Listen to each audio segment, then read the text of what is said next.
Hello, dear listener. Now, you are a very, very naughty person because you've been downloading hooky versions of my talk radio show, weeknights 10 till 1, talkradio.co.uk. Now, listen, I don't mind. But if you do download these hooky versions, thank you, Matthew Stevenson, for sharing them, can you also do me a favour and download the official versions as well? Because the more official downloads we get, the more chance there is of me keeping my job, and which means if I don't keep my job, you won't get the hooky versions or any versions. There won't be a show. So if you go to iTunes or your usual podcast provider, type in Iain Lee, Talk Radio, whatever, it'll pop up. Subscribe to. You can delete them as soon as they're on your computer if you want, but it would be really helpful. So peace, love, sayonara. Across the UK, online and on DAB. We are Talk. Talk Radio. Give it some lip. Talk Radio. James, with respect, yeah. I know it's been a few years. Yeah. You've finished. I have. It's my show. Yeah. Could you please leave? I'm going. Well, I know, but you've just ruined my talk up to the news, mate. Have I? Unbelievable. Oh, sure. Well, I did ask you. Late night, Iain Lee on Talk Radio. We have ways of making you talk.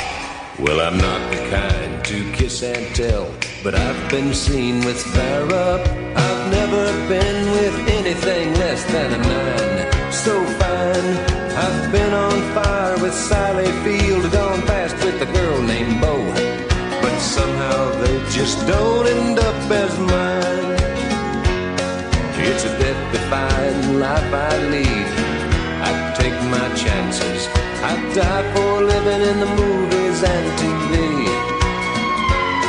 But the hardest thing I ever do is watch my leading ladies kiss some other guy while I'm bandaging my knee.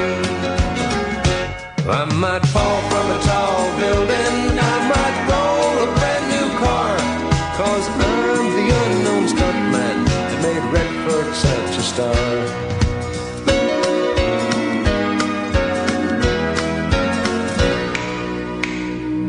I've never spent much time in school, but I taught ladies plenty. It's true, I hire my body out for pay. Hey, hey, I've gotten burned over Cheryl Teague's, blown up for Raquel Welch. But when I wind up in the hay, it's only hay. Hey, hey, I might jump an open drawbridge or Tarzan from a vine, 'cause I'm the unknown stuntman that makes Eastwood look so fine.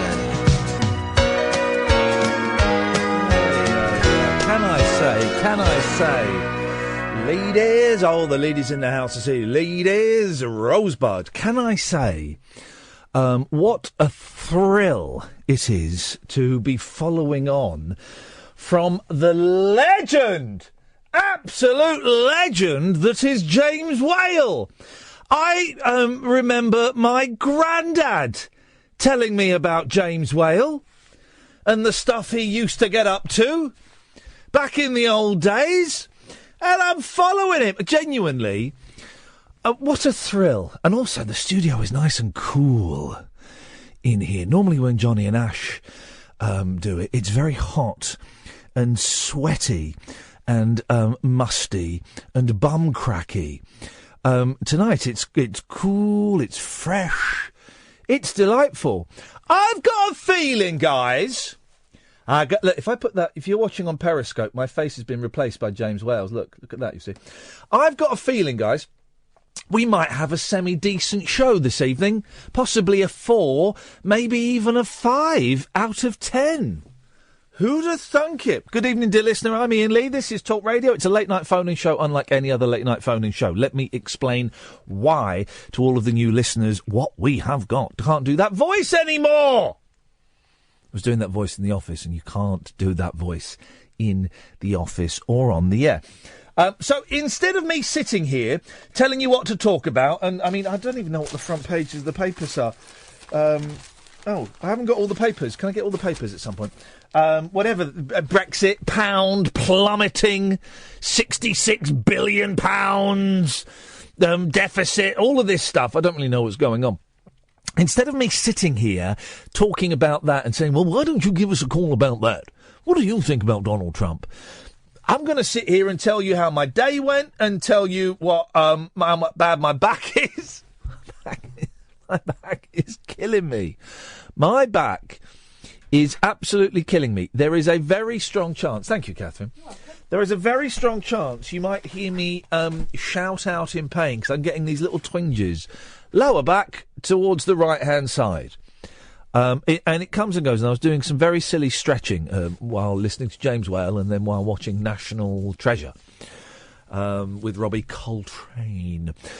So that's what I'll talk about. You're welcome to call in about anything you want. Remind me to update you on guests. Remind me to update you on Film Ring, please. 0844 499 1000 is my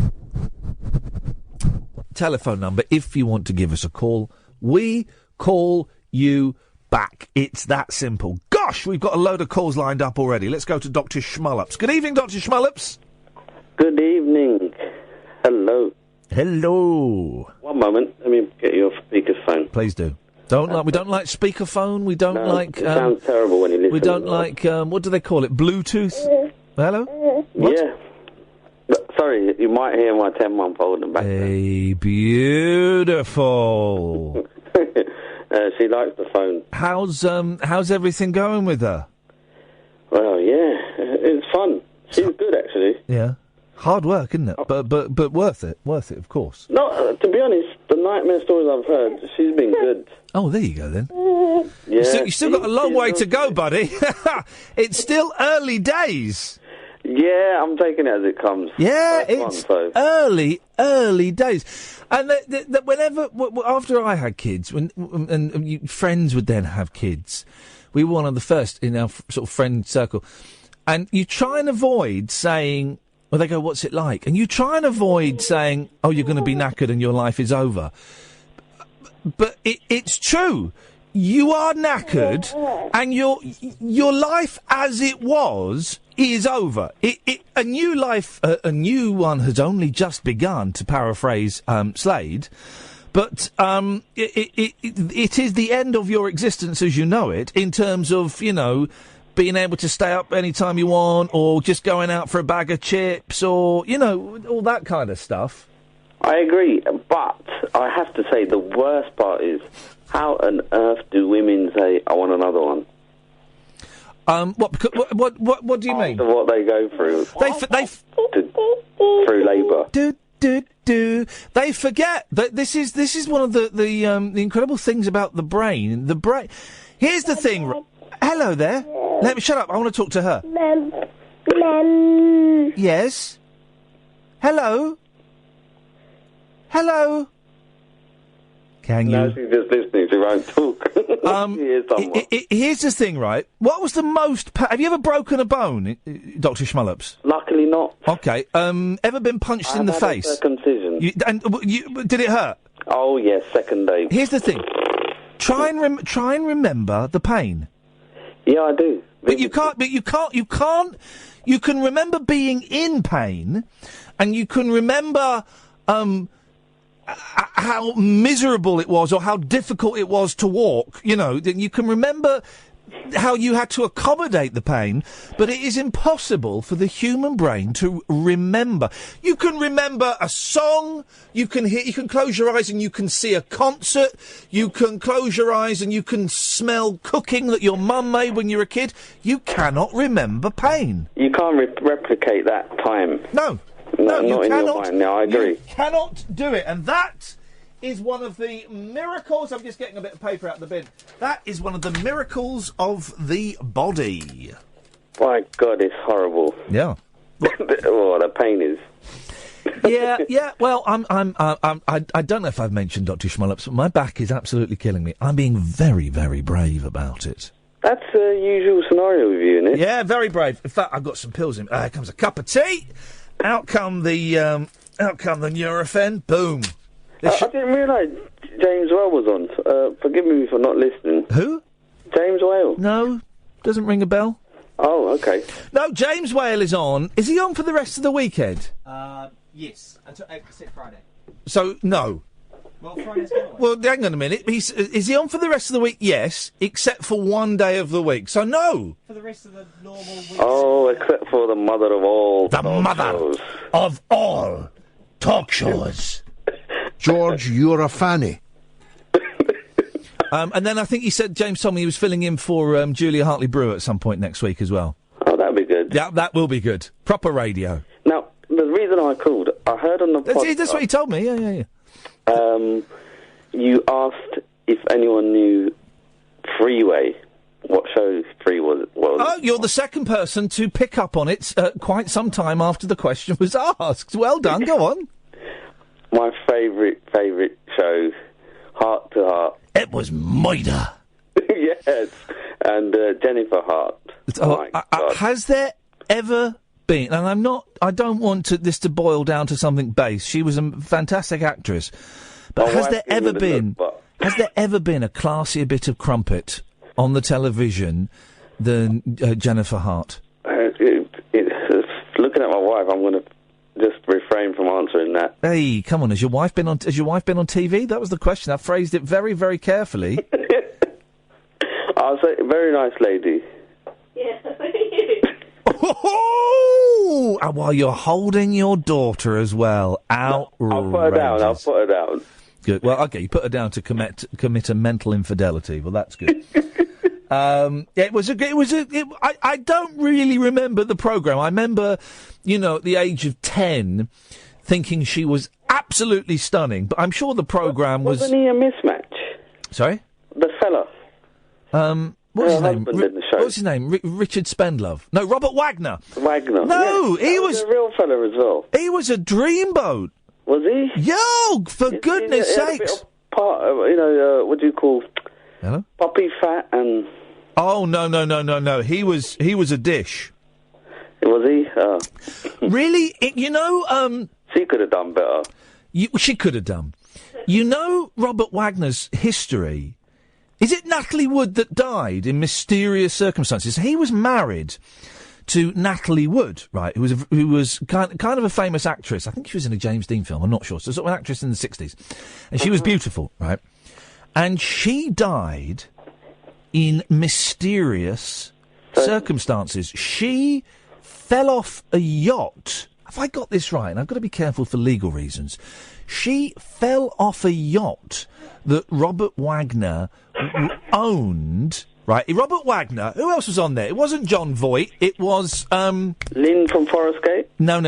This is true. Robert Wagner, Christopher Walken, and I think some other people were having a boozy weekend on Robert Wagner's yacht, and Robert Wagner's wife fell off it and drowned. And for a long, long time... Robert was considered the prime suspect. That's unfortunate. Isn't it? It's a fascinating story. I believe now, legally, it is chalked to an accident, death by misadventure. But for a long time, and there are many, many conspiracy theories claiming that perhaps he had more to do with it than he did. I, of course, don't buy any of those. I'm sure it was just a tragic accident that happens when people booze boats and things like that. But it's a fascinating story. Is there a Netflix documentary about it? Do you know what? For Film Ring. No, I don't think there is, but there should be. It would have been on Film Ring. It should be, Dr. Schmullops. It really should be. Thank you for that. What a macabre start to the show, huh? 0844 499 1000. Katia, and then Jonathan, then it could be you, dear listener. I'm Iain Lee. This is Talk Radio. The wild man of late night radio is back. Iain Lee on Talk Radio. We have ways of making you talk. 0844. Katia! Pepe! Yeah. Freestyling the greeting. Exactly. Freestyling the greeting. So, because I'm a little bit behind on previous shows... I'm confused, right? Yes, I am as well. So, on National Treasure, not the Nicolas Cage series of movies, the programme about Robbie Coltrane as a sex offender, right? He was found not guilty, right? That's how it ended. He was found not guilty, right? But we know he was guilty.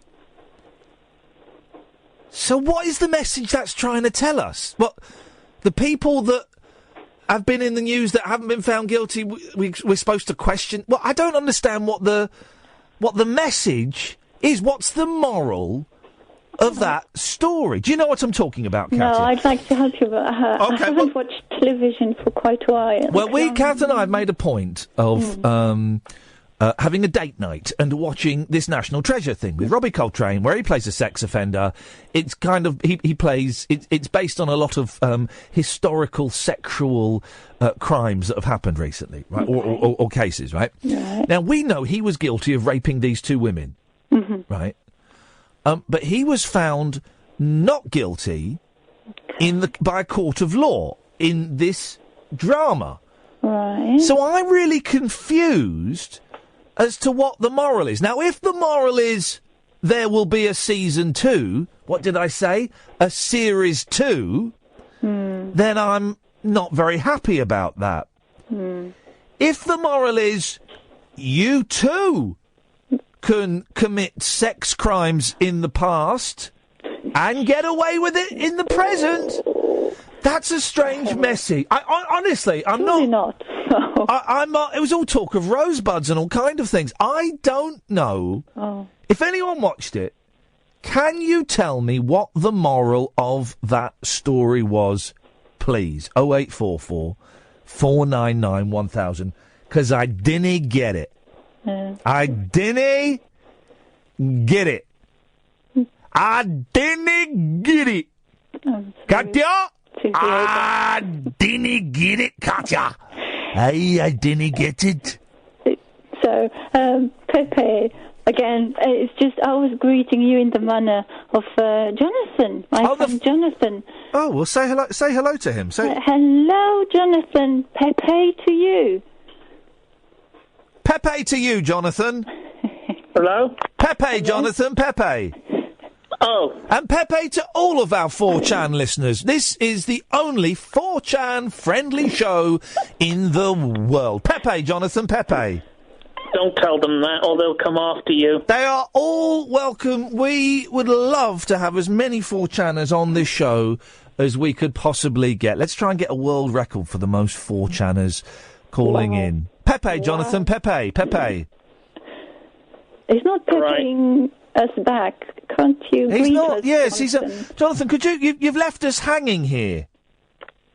Hanging on what? On your Pepe. Ooh. You've left us hanging. Not here to talk about Pepe. You've left us hanging on your Pepe. It's a metaphorical high five, and at the moment our hands are up, and no one's meeting the high five. I think Jonathan's hand is probably really up and doing a funny sign. Even I didn't understand that, Jonathan. And I'm not a racist. So God knows what chance you had. What do you want to ask him, Katia? How are you, Jonathan? So-so. So-so. You had a lovely day today? No. 'Cause you didn't fill any papers, did you? Because you do that quite a lot, I understand. What? Well, that's a good question. But last time you were a little bit troubled because you said, "Oh, I've got so much paperwork to do that that's why I'm a little bit angry." And so I'm wondering if today is a good day. You do sound upset, though. I must say, you do sound really upset. A bit dry with the voice.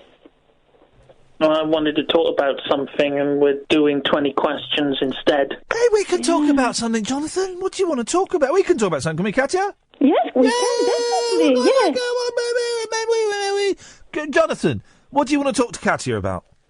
I want to talk about Film Ring. I've got a suggestion for Film Ring and for an interview. Now, bearing in mind, Film Ring was named by Jonathan. Let's not forget that. The name for Film Ring came from this fascist, Nazi. What term do you prefer, Jonathan? Well, what you've just said is racist. Sorry? What you've just said is deeply racist. Excellent. Well, as you know, I am a massive racist. Next week, we're going to be talking about Holy Hell. I'm hoping on Monday. I'm just waiting for an email back from the guy that made the film, but one day next week. Jonathan. I've got a suggestion for Film Ring. It's a little bit more light-hearted. Is it Super Mario Brothers starring the wee man with the moustache? Mario? No. Bob Hoskins? No. No, it's not about that. I haven't seen this film, but Confessions of a Window Cleaner.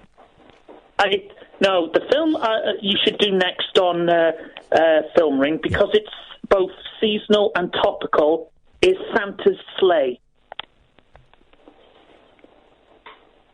What is this, Santa's Sleigh? Santa's Sleigh? Santa's Sleigh? What, sleigh? Santa's Sleigh? Santa's Sleigh? Blade? Santa Blade? Well, I'm Sleigh. Santa's Sleigh. Santa's Slade? Santa's Sleigh. What is Slade doing with the Santa? I don't know. I don't know. Why are you being racist doing an Indian accent? I am being Belgian. I don't know what is this. Well, then you're being racist to Belgians. Why not? Why not? Why not indeed? I do not know why not indeed? What is, they deserve it, you know? Santa's blades? Did he say Santa's blades? No, not blade, sleigh. But you're getting the right idea. Santa's Slade with Yeah. the group Slade. Sleigh. They play Slade. I know music station. We know cannot take requests. It's a film. We cannot play a film. That would be a very strange hour and a half. I'd play For the following Film Ring. for the following. You're following your ring. Where? What is this? What is he saying about? Oh, here's the description. Oh. After a millennium of spreading Christmas cheer, Santa Claus, Bill Goldberg... Santa Claus, Bill Goldberg. Yes, reverts to his demonic self and gives the gift of fear. Oi. Wow. Jeez, that sent a shiver up where shivers don't belong. Yeah, I think you should do that, and you should interview the star of the film, because he's setting the on fire today. He's setting more than one reason. He's setting what on fire? The internet. And how is he doing that, Jonathan? Well, if you what? To explain it, I need you to do two things, Ian. Yeah, I'm there, man. I'm there. Possible. Yes. Okay. Pull two windows up on your internet. In the first Yep. In the first window, type in Bill Goldberg on Google News. Bill. And then on the second window... Hang on a minute, mate. What do you think I am? Pitman 2000? Hang on. Bill Goldberg on Google News. Yes.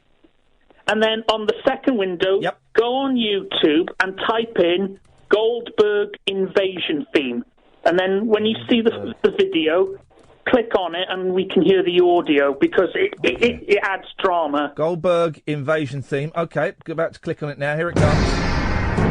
Now what do I do?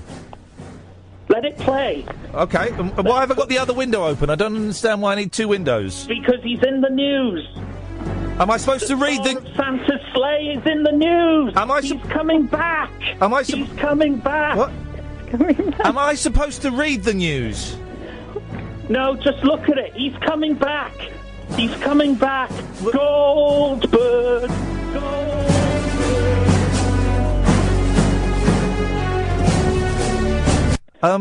Katia? Well, that was interesting, yes. I wish we'd stuck to playing 20 questions. I mean, anybody... I don't know. Even, you know, I'm beginning... I need to keep a log of the days that Jonathan is up and the days that Jonathan is down, because I suspect medication may be dished out on a Tuesday. I've just got a feeling, guys. I got a feeling everything's come... What song is that? That's a good song, isn't it? Yeah. I got a feeling something's coming up my way. Is that the word? Do you know the song, Katia? No. Hang on a minute. Pablo on it. Pablo? Hip, hip, hip. What's this song? We haven't got time for that, mate. What's this song, right? Yeah, I got a feeling. It's the Black Eyed Peas. You're letting yourself down. It's a good one. What's it called? I'm going to play it now. Go on, what's it called? I think it's called I've Got a Feeling. Turn you... Oh, I came over real queer then. That was a bit weird. I suddenly was having a flashback. I got a feeling something is coming up my way. Here we go. This is going to be... Oh, adverts? Writing a really important... No, shh. Skip the advert. Oh, it looks quite good. Skip it. Here we go. I got a feet. Here we go. My lady humps. My lady bumps. I got a feet. Is this the Black Eyed Peas? I would never have... Here we go. I got a... Hang on. There's Fergie. Fergie got kicked off an aeroplane I was on once because she was a little bit boozy. That's a true story. We were held up and then she got booted off. Here we go. Because I got a feeling... Oh, he's a singer!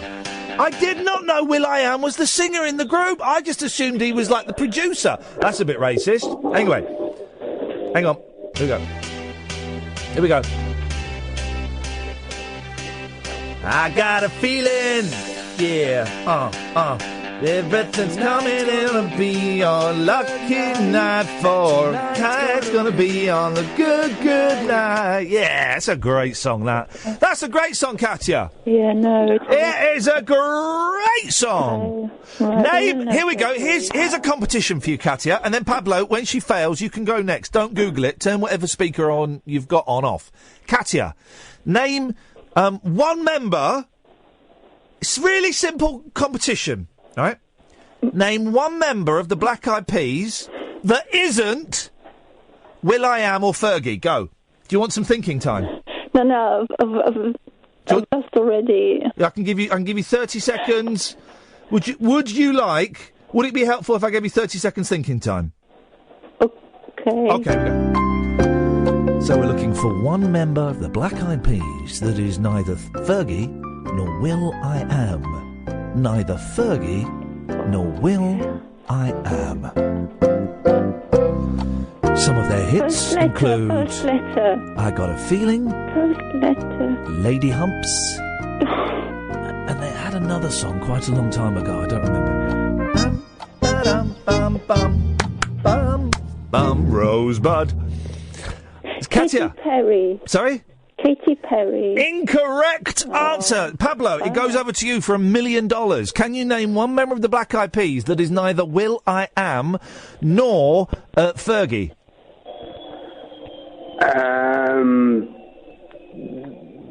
Jazzy Jeff. Why are you listening to a recording of aeroplanes? Oh, no, their washing machine's on. Unbelievable. 0844 499 1000. Dear listener, you are listening to Talk Radio. Uncut after-hours conversation for the up-all-night generation.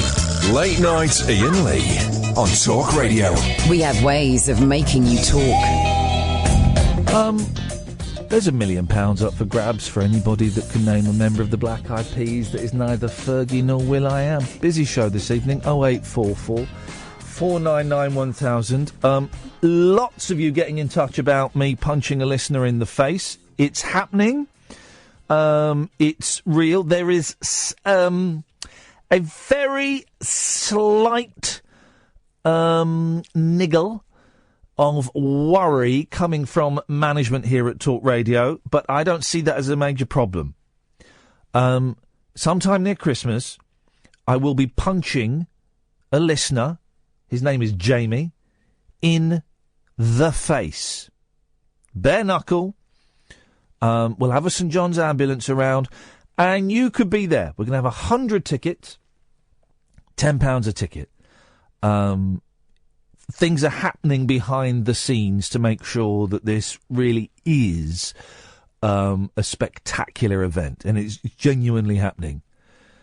There's someone on Digital Spy going, I hope he doesn't do it. It's just so barbaric. It's not, mate. You're jealous. You're just jealous. It's going to be happening at some point soon.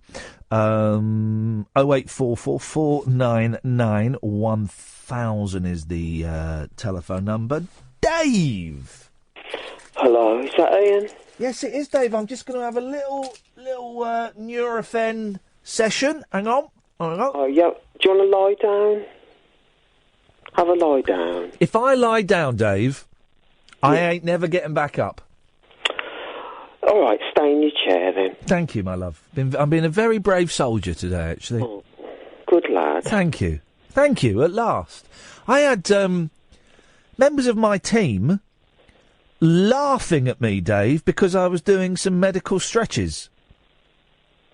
Well, you take no notice of them, mate. Thank you, David. Yeah. Nice. Oh. What you called in for, buddy? Well, I was absolutely gripped by the heart-to-heart chat earlier. And I just wanted to tell you that in France, it was called Pour l'amour du risque. For the love of risk. And the theme tune was quite amazing. It was called what? Sorry, say that again. Pour l'amour du risque.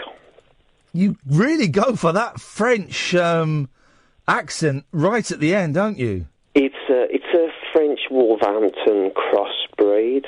Oh, okay. Yeah. The ladies love it. Pour l'amour du risque. I'm looking at a lady. Catherine, I don't know if you could just get on microphone and just tell us 1 to 10 how much you love it. Just do it again, Dave. She's got the headphones on now. 1 sec. Pour l'amour du risque. How much do you love that? C'est trop sexy, ça. Oh. We'll get that translated, and we should get that back from the laboratory in about 2 weeks, David, and we'll be able to let you know. Oh, and the Black Eyed Peas, was one of them called Richard? No. Could you sing the French heart-to-heart theme tune? Just let me get a bit of backing, 1 second.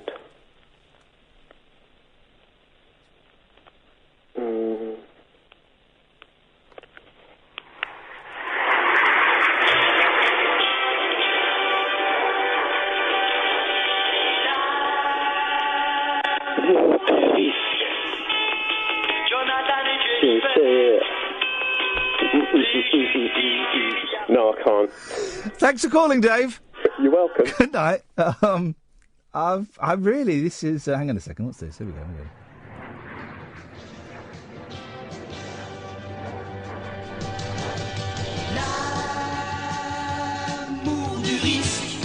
He's not wrong. Jonathan et Jennifer. Oh, yeah. Les justiciers milliardaires. L'amour du risque. It's heart to heart. C'est vraiment leur grande affaire. En français. Faire la vie dure aux gangsters. Jonathan Hart, oh, oh, Jennifer Hart, jouent leurs atouts, ils sont les rois de toute la belle société.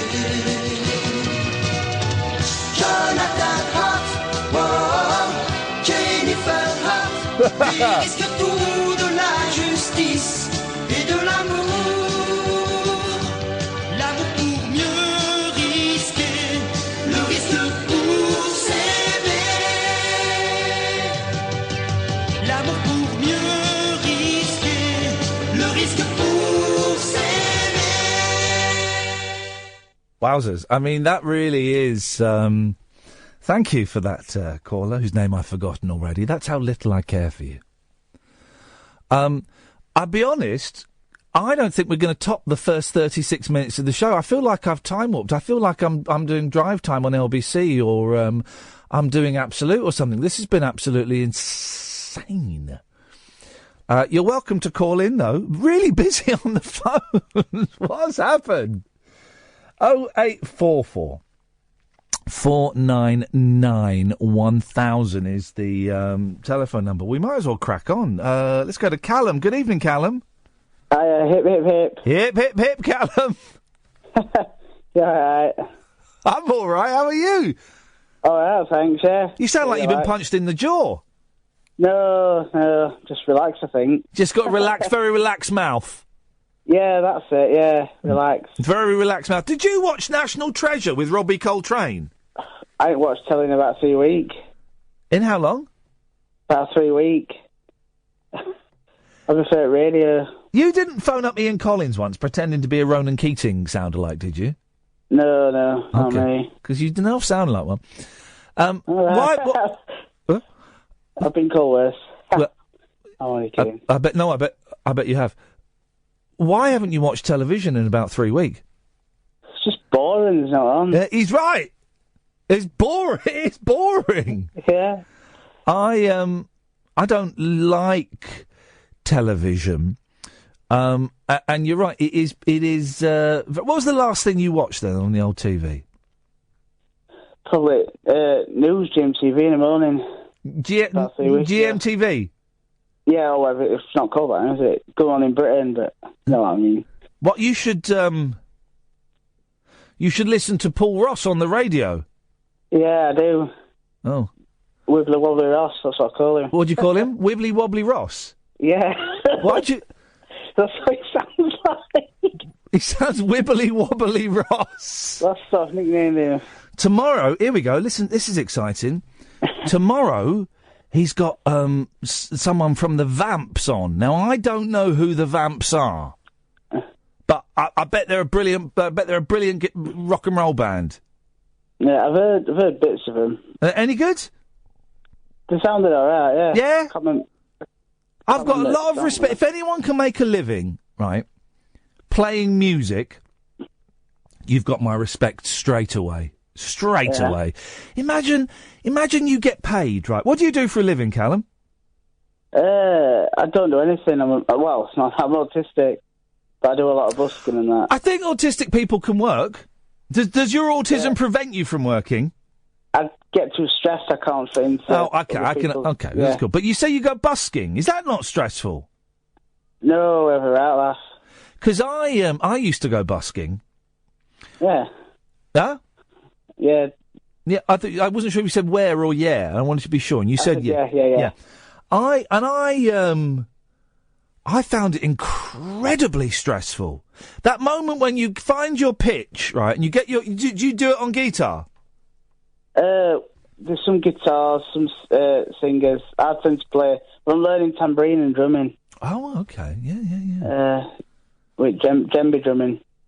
I tell you what you don't get. I'm writing an article about the Young Rascals at the moment, and you go through all the band members, and there's Dino on drums, and there's Felix on keyboards, and then there's Eddie on guitars, and then there's someone who's on... I know it's Eddie. Eddie is the tambourine player. He's listed as the tambourine player. Of course, you had... this is what we're going to do. Thank you, Callum. You've given us the first topic of the night. Famous tambourine players. I can only name one. I'm writing his name down. Davy Jones. Davy Jones. There's a very funny, in the 80s, on the David Letterman show, they had a top 10 of tambourine players, and Davy Jones was number 10, number 4, and number 1. Can you think of any others, Callum? Not off the top of my head, no. It's a really underrated instrument, the tambourine, because it's easy just to bash it. But if you just keep bashing it, you're going to get a fat hat, you're going to get a bruise. Yeah. And there's skills to it as well. It took me ages to learn timing. It's impossible. Well, no, it's not impossible. Hang on, that's a lie. It's not impossible, but it's very, very hard. And you get a lot of concentration. Roger Daltrey from The Who, sometimes he'd play 2 tambourines at once. Wow. That's just... I mean, The Who were a bit showy off here as a band. Yeah, I still struggle with one. Yeah, exactly. I struggle with none. Yeah. Callum, what did you call him for, mate? Have you heard of Manly P. Hole? A man with a pee hole? No, Manly P. Hole. He did Secret Teaching of All Ages. God, blimey, this has come... You guys want to pay attention to this? You need to listen to this, because this has come from nowhere. Say it again. Have I heard of what? Manly P. Hole. Manly P. Hole? Yeah, he did Secret Teaching of All Ages. I'm getting into that in a minute. The Secret Teaching of All Ages by Manly P. Hole. P. Hole. P-H-A-L-L. It's... P. Hall. Manly P. Hall. Yeah. I've not... The Secret Teaching of All Ages. What is that? It sounds like it's something we need to have in our lives. What is it? It's goes into like spirituality and reincarnation. It goes into it really properly. Yeah. And about should be living as properly as you can with something that's nonsense. Sorry, say that again. I knew you were going to say that. That was naughty. I know what you're like. That was naughty. Yeah, it's He explains it properly a lot better than I can. He's got a right, good, clear voice. Well, if anyone else knows about it, although saying that, I'm struggling to get anyone to call in who watched blooming National Treasure 45 minutes ago. But the secret, let me write this down, the secret knowledge of all learning. Teaching of all ages. The secret is it secret? It is, but I'm trying to get it out. Just give us give us the three main points about the secret teaching of all ages by Manly P. Hall. Spirituality. Yeah, spirituality. Yep, got that. Eternity. Okay, it's a bit vague, but yeah, go on. And number 3? I know it's a lot. And living peacefully. Living peacefully. All right. I'll tell you what I'll do. I'll try it for a month and I'll get back to you, Callum. All right. Nice one, man. Thanks a lot. Thanks for being a good sport. Bye-bye. That conversation took a very deep turn, didn't it? Thank you, Callum. Jay, come to you next. 0844 499 1000. I'm Iain Lee. This is Talk Radio. Late night, Iain Lee on Talk Radio. We have ways of making you talk. Very strange vibe this evening. It's like a show from about 7 years ago. I'm very happy with that. You're more than welcome to call in 0844 499 1000. We call you back. If you've been listening, well, you can call in about anything. A couple of things we have cooking on the hob on a slow, kind of low heat, so just keeping it warm. It's cooked already. I'm just keeping it warm until the rest of the guests arrive, and then I'll serve it. I'm stirring it from time to time to make sure it doesn't spoil. But if they're not here in 20 minutes, I'm going to have to eat it myself because I'm starving. Famous tambourine players. And loads of you like saying Liam Gallagher. Well, he's not. He's a singer who occasionally would play the tambourine. So I'm not having that. And we're also asking if you know about The Secret Teaching of All Ages by Manly P. Hole. And did anyone watch National Treasure? Can somebody please tell me, right, what is the moral that they are trying to convey if Robbie Coltrane, who was guilty of rape, got let off? I don't know what message you were supposed to get. Oh, spoiler alert. Jay! What kind of cake? Lemon drizzle. Battenberg. Never had a Battenberg, and I don't think I ever will. They look good, but I bet they taste ropey. Bit dry. Yeah. Bit dry. Are you coming to? Are you coming to the event of the year? Oh, where is it? It'll be in that there London near Christmas, and it's me punching a listener in the face. As appealing as that sounds, the first show I ever listened to of yours was when you were trying to get listeners to break into jail, break people out, and bring them to a live execution. Hang on a minute. I was trying to do what? You were trying to get listeners to break into jail and get some a quite good time, actually. One of the people who have been in jail for past sexual offences, and bring them, and then you were saying off with their head and all kind of stuff. We were going to have a live execution of a sex offender from prison. Yeah, do you not remember this? This was only this is like. Was that the BBC? Early summer.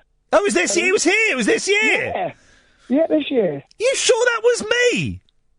It'll be on a podcast. So someone listen. Yeah. I don't know what I did yesterday. Someone will. There's a guy that posts. It was the episode that got me hooked because Alan Carrick said something about chipped in with execution live on Periscope. There's someone, I think it's Iain Lee Quotes on Twitter, who every day listens to old shows I did about 7-8 years ago, and quotes lines from them. I don't remember any of them. Some of them are quite funny. Some of them today were quite offensive, actually. And I read them. I thought, ooh, did I say that? That's going to come. Honestly, they're quite unpleasant. That's going to come back and haunt me. That is. Where does what kind of cake come from? I was there for the. I got the hip hip hip, and I missed what kind of cake. And I don't like being out of the in jokes. No, I don't know, and I don't remember, and it doesn't matter. But Yeah, fair enough. I like the fact that these things take on a history and a mythology of their own. I've got no idea where what kind of cake came from, and I know the emphasis is on what kind of cake. There's an emphasis there. Kind of, yeah. It was Noel Edmonds. It was Noel Edmonds phoning up a cat. That was it. Thank you, Katia. Oh, yes, of course. It was Noel Edmonds phoning up a cat. That's where it came from. I remember that. There's a sentence I didn't think I'd be saying, but now seems to just trip off the tongue so easily. Oh, yeah, it came from Noel Edmonds phoning a cat. Did you hear that you might have some competition for Caddick's affection? He phoned up James Whale. Did you hear that? I missed that bit. I know Caddick phones up a lot, and his the thing when Caddick, if Caddick were to phone up between 9 and 10, and not just Caddick, if anyone, we've kind of got a little system in place where we try and separate the callers a bit. So if someone were to phone up the show before us between 9 and 10, then they probably wouldn't get on the first hour of my show. For people that kind of, been listening to both bits. So we have a little system in play. Doesn't mean they can't call in, doesn't mean they're banned or anything like that, but we kind of space them out a bit. But it's good, I'm glad. Did you listen to James? I just caught the last 20 minutes or so. He's on all week, apart from Friday. Right. I've never heard him before. Have you not? I gather he's some sort of talk radio legendary figure. He is, right, but try and ignore that word and just listen to him with fresh ears. I'd love to know what you think. I know what I think of him, but I'd be really keen to know what you think maybe later in the week if you get a chance to listen to him and call me back. I'll give it my best shot. So you're listening to... so you found us because we were going to get a sex offender out of prison and execute them. Well, I found you because you were on a couple of podcasts that I like, and then I started listening to you, and just happened to be the first one I listened to. Adam Buxton and Richard Herring. Those two, yeah. Do you listen to Scroobius Pip? Yes. I'm recording... Not as often. They're quite dense, some of his. Yes, they are. I'm recording one with him possibly next Monday. I've just got to check my diary is free, but then I'm going to go and meet him and talk to him for a couple of hours. He's a really interesting guy. Yeah, he is. Yeah. He's really interesting. And, the world of rap and hip-hop and stuff is quite alien to me. It's my musical tastes... This is probably why you don't know Taboo from Black Eyed Peas. Who? Taboo. Taboo was a drink along with Mirage. Well, my friend always used to get mixed up with Tattoo, who was the plane. We did a special on him last week. Did you? Herve Vilches, yes. Special, what do you mean we did a special? Well... On the show? Yeah, we talked about him for 5 minutes. And I missed that one. Played a song.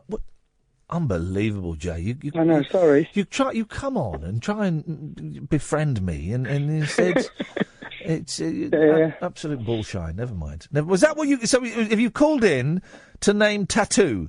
No, I was already on the waiting when you started talking about that. Okay. Taboo, not Tattoo. You've done the same. You've made a mistake. I know, Is Taboo a man or a woman? Taboo is a tall man who does a bit of rapping. Okay. Does he play tambourine? No, Stevie Nicks used to play tambourine, didn't she? Stevie Nicks. We'll put that down. Is she kind of in the Liam Gallagher camp of really a singer, but just... No, we'll put her down because she would decorate her tambourine with long, flowing gypsy rags that she'd found in a gypsy camp back in the 1500s near Wales. Yeah. And on the topic of... I'm just going to get to all topics. On the topic of National Treasure, I gave up halfway through the second one with that.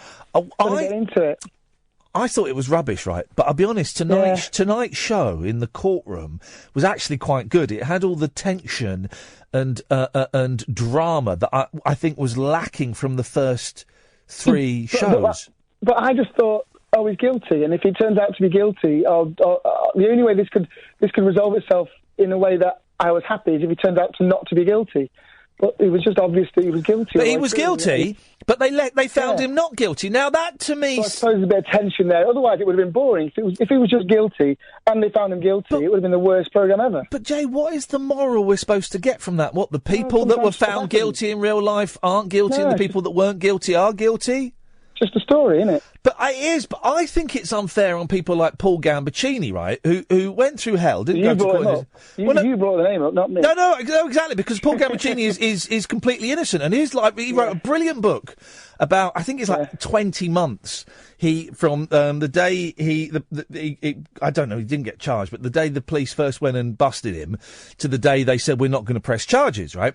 And he's written a brilliant book about it, incredible book, and he went through absolute hell, but was completely innocent of everything. And Paul Cliff as well. And who? Sorry, Paul Cliff Richard. Cliff Richard, exactly. And there have been others, you know, Kevin Webster, Mudge Sticks Webster, you know, all these people. And I just thought that the message coming from that, are they saying we should question these gentlemen that we know are in? I didn't understand it. My worry will be there's going to be a series 2 where more people come out and there's an appeal. Well, I'm not going to watch it if there is. No. Are you into The Fall? I've been watching The Fall recently. The Fall? The Fall, yeah, Series 3 of The Fall. Gillian Anderson, it's Scully from X-Files. Oh, I don't watch that. It's brilliant. First 2 seasons were brilliant. This one's rubbish. First episode was just like casualties, went into massive detail on medical care. Oh. And the second one was like police bureaucracy and red tape in massive detail and no narrative whatsoever. It's rubbish. This is why, Jane, I've got to move on because I'm coming up to the news. Thank you. Nice to speak to you, mate. This is why I don't watch television, because it's rubbish. The Paul Gambaccini book, by the way, Kath, can you find out what that Paul Gambaccini book is called? It's such a good read. Absolutely brilliant. And, you know, obviously completely innocent of everything. And, you know, we should have been bowing at Paul Gambaccini's feet as a nation after the 20 months of hell that gentleman went through, and just apologise to him. It's an absolutely incredible read. John Haddock. We'll come to you after the news, John. John Haddock, can you wait until after the news? I think I can. That's no problem at all. Do you prefer John or Mr. Haddock? John. John's fine. Thank you. John Haddock. Yes, love Paul Gambaccini, My Year Under You Tree. It is just an amazing read.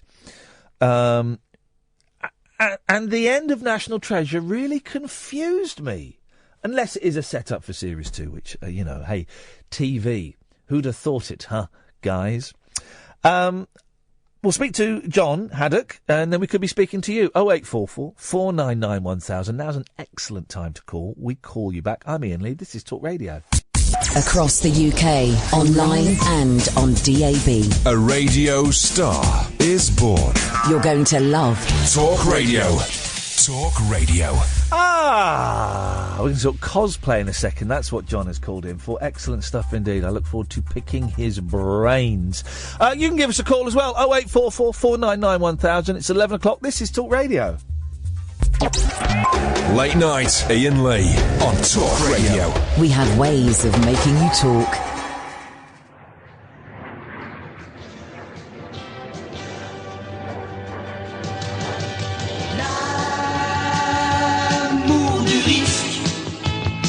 Jonathan et Jennifer, les justiciers milliardaires. L'amour du risque, c'est vraiment leur grande affaire. Faire la vie dure aux gangsters. Jonathan Hart, oh, oh, oh, Jennifer Hart, jouent leurs atouts et sont les rois de toute la belle société. Jonathan Hart, oh, oh, oh, Jennifer Hart, les risques tout de la justice et de l'amour. L'amour pour mieux risquer, le risque pour s'aimer.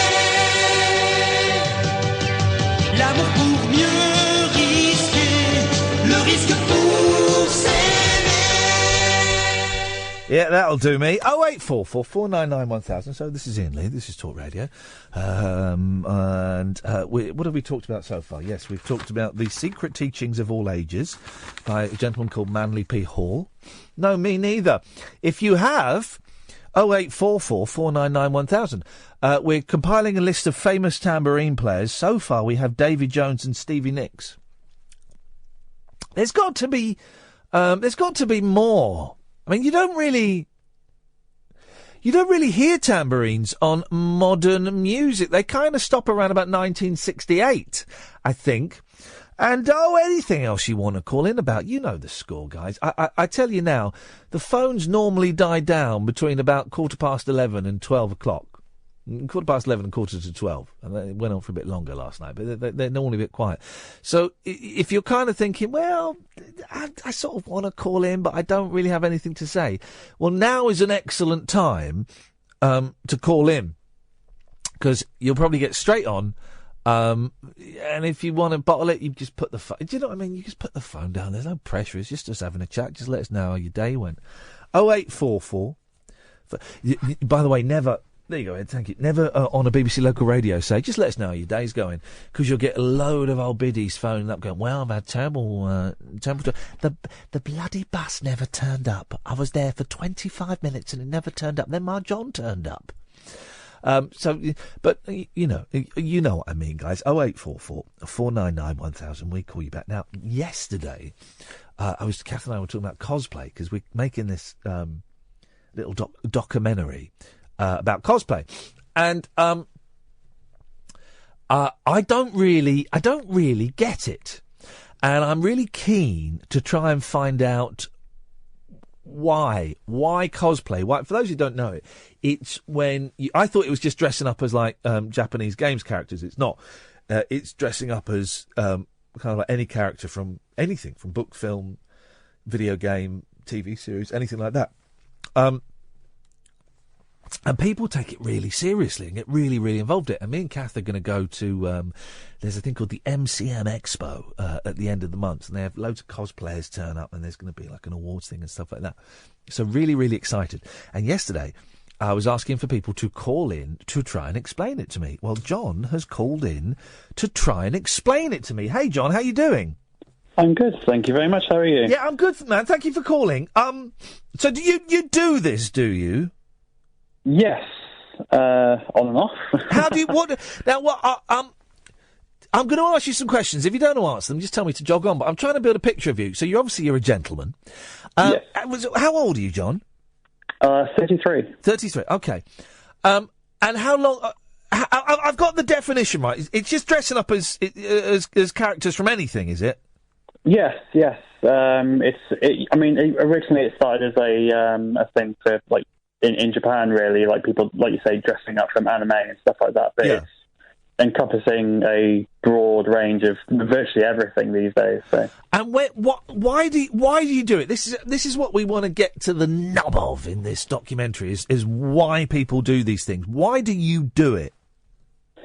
I suppose it's interesting. I mean, I initially started it. I was going through a bad time, as people do. And I was invited to a anime convention. I'd never been to one before, and obviously knew that people would be like dressing up and doing all these things. And I'm a naturally creative person anyway, so I thought, okay, let's if I'm going to do this, I may as well go full bore with it and like make a costume. In for a penny, in for a pound. Let's do this. Yes. Yeah, and it basically started from that, and I haven't really stopped since, really. It's funny you mention that, because I'm talking to a few people on email, and we're kind of arranging to meet some people at the expo, and a couple of them have said they were in kind of a dark place. Yeah. When either a friend suggested it or they stumbled across it on the internet, and it kind of helped. What would I say? Turn their lives around. That might be a little bit melodramatic, but it kind of helped them when they were struggling a little bit. Yeah, it's. I suppose in some respects, for a lot of people, it's an escapist sort of thing. You can put something on and pretend to be someone else or something else, even if it's just for a day. But sometimes that's all people want. They just want to leave the humdrum world behind. And when you're dressed up, because I think I'm starting to get it, right? When you're dressed up, do you pretend that you're that character you've dressed up as? Do you try and live that role? Yeah, especially if you're going to conventions and like expos and stuff like that. putting the costume on is 50% of it. You've got to sell it with body language and, poses and, the way you act when you're walking around. 'Cause otherwise you just, somebody with some face paint on, for instance. I think I've just made a connection, right? Because I've got two little boys who are 6 and 4, and they love dressing up as superheroes, right? They dress up as whatever, Batman and Superman are the ones at the moment. Darth Vader is the one at the moment. And then when they dress up, they become that, and they can spend all day. Can we dress up as Darth Vader? Yeah, sure, why not? And they'll spend all day. And last Halloween, they dressed up as whatever it was, and I had a Batman outfit, right? Kind of mid-period Batman. It was a little bit rubbish, but I wore it, and I thought all the other dads that were going to go trick-or-treating were going to dress up. And I was the only one that was dressed up. But I flipping loved it. And I was walking around being Batman and doing the voice and, scaring the kids and, striding around full of import. Now, I'm not saying that is the same as, I know that you guys take it a lot more seriously and the costumes are a lot more detailed than the silly thing I had. But, I think I'm perhaps starting to get where the pleasure comes from. Yeah, it's a combination. I mean, putting the work into the costume is a great thing as well. And you guys make it, yeah? You make the costumes. That's part of the deal. Yeah, it's actually what I do for a living these days. So. Is it? I've heard that because there are shops where you can buy costumes, of course, that's frowned upon by the cosplayer community if you go to like a fancy dress shop or something. Yeah, some people they just want to go to the convention, but they want to dress up, but they don't necessarily have the skills for it. Then they will buy store-bought costumes, and you'll get people who buy commissioned costumes, which is what I do for a living. Yeah.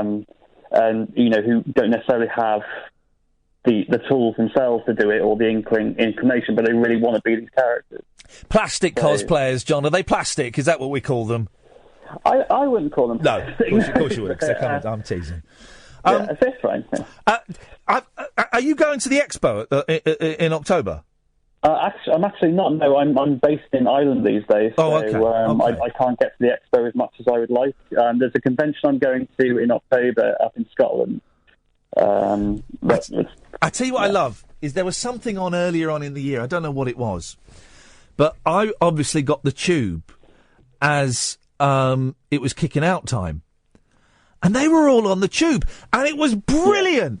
It was brilliant. And there were people laughing and stuff. But I just thought that, there's a Wonder Woman and there's a Mario and there's a whatever there is. They're all just sat on the tube and waiting for buses and stuff. And it looked amazing.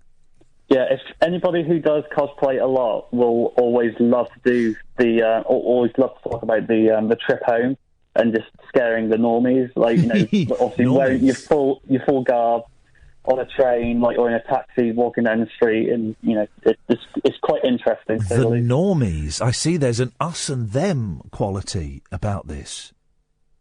A little bit. I'm tempted to go to the convention dressed up, right? The expo. I'm tempted to go to the expo at the end of October dressed up, but I don't think I have got the cojones to do it. I certainly haven't got the balls to get on the tube dressed up as whatever it is I may go as.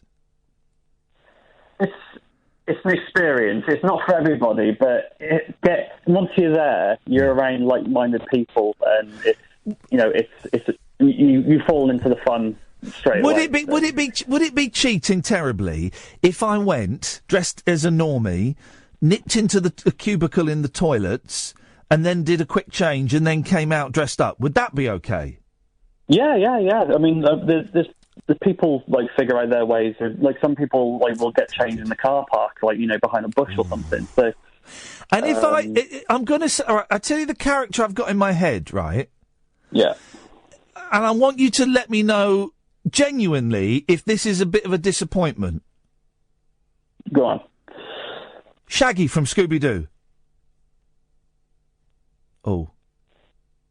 Hey. Yeah, my fiance's next to me and she's saying she'd love that. Really? Yeah. Oh!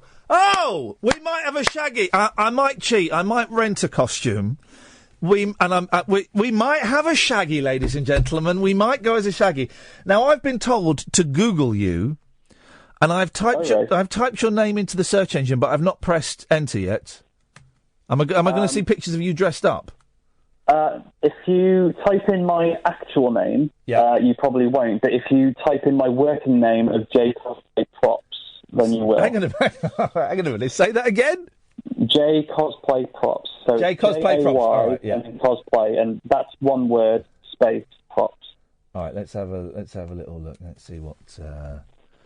Oh, here we go. So you got cosplay props. Cosplay props. I have great trouble saying it. Yeah. Oh, is that your Facebook page? Made to order. That's my business. Wow! Look at those swords. Is that your Tatsumi's incursion sword? That one isn't. No. I don't know where that one's coming from. Maybe I'm looking at the wrong thing. Do you know what? I'm gonna have a little a look later on, John. Hey, listen, man. Thank you so much for talking to us. That's no problem. And thanks for kind of helping me just get my head around it, because this documentary we're going to make, it's not a piss take or anything. It's not there to laugh at people. It's there to try and get it right. It's there to look at fans of lots of different things and stuff. And it's kind of there for me to try and work out why people do these things. I've got to ask one question. Sure. There is you've got to be careful when you go online and Google cosplay, because there are some people, and I suspect this is a minority, I know it's a minority, but there are some people that are into this almost for a kind of sexual thing. Like, for example, if you type in Velma from Scooby-Doo... Yeah, you'll come up with some scary stuff. Oh boy. There's a gentleman dressed up as Velma, but in complete latex. You know, is there an element for some people of it being a fetish? I suppose so. I mean, there's a subsect of cosplay that is most certainly going to be that way inclined. I suppose like people who dress up in like furry costumes. I mean, this is a broad.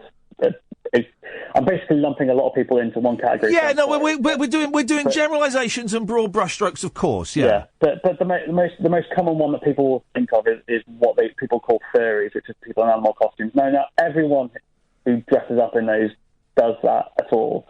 But that's probably the most common one that people can relate to. That and like you said, like the latex. Are we going to see any of that at the expo? I mean, looking online, it looks like a very family friendly affair. The people at those shows are normally very good at the door. If something is a bit too risky, especially like if people are carrying weapons and stuff, they'll make sure that they don't get in. That's a relief. Carrying weapons, they won't get let in. I've been to like the London Expo and the Birmingham one as well, and they're very good. They're like, you know, regulating it to a certain extent. So. Yeah. Oh, it sounds exciting. Hey, John, listen, do you mind if we keep your number and maybe give you a ring off air at some point if we need any more kind of, you know, pointers in the right direction for this? Yeah, that's no problem. Thank you, mate. Do you want to give your business a plug if anybody wants to go and have a little look at stuff? What's the web address? Sure. I'm J Cosplay Props, so JAY Cosplay Props. Basically, that's for Facebook, Instagram, Twitter, YouTube, and I'm on jcosplay.com where you can find me and commission me for work. John, nice one, man. Thank you so much, and I really appreciate you coming on and kind of helping me get my head around this. That's no problem at all, and good luck with the documentary. Thank you, John. Oh, what a nice bloke. Kathy, you want to say goodbye to John? What a nice bloke. And thank you. I know Katia and a couple of people put him in touch with us, so thank you for that. Yeah, it sounds fun, doesn't it? I think I'd be a good Shaggy. Where the hell do I get a Shaggy costume from, guys? The wild man of late night radio is back. Iain Lee on Talk Radio. We have ways of making you talk.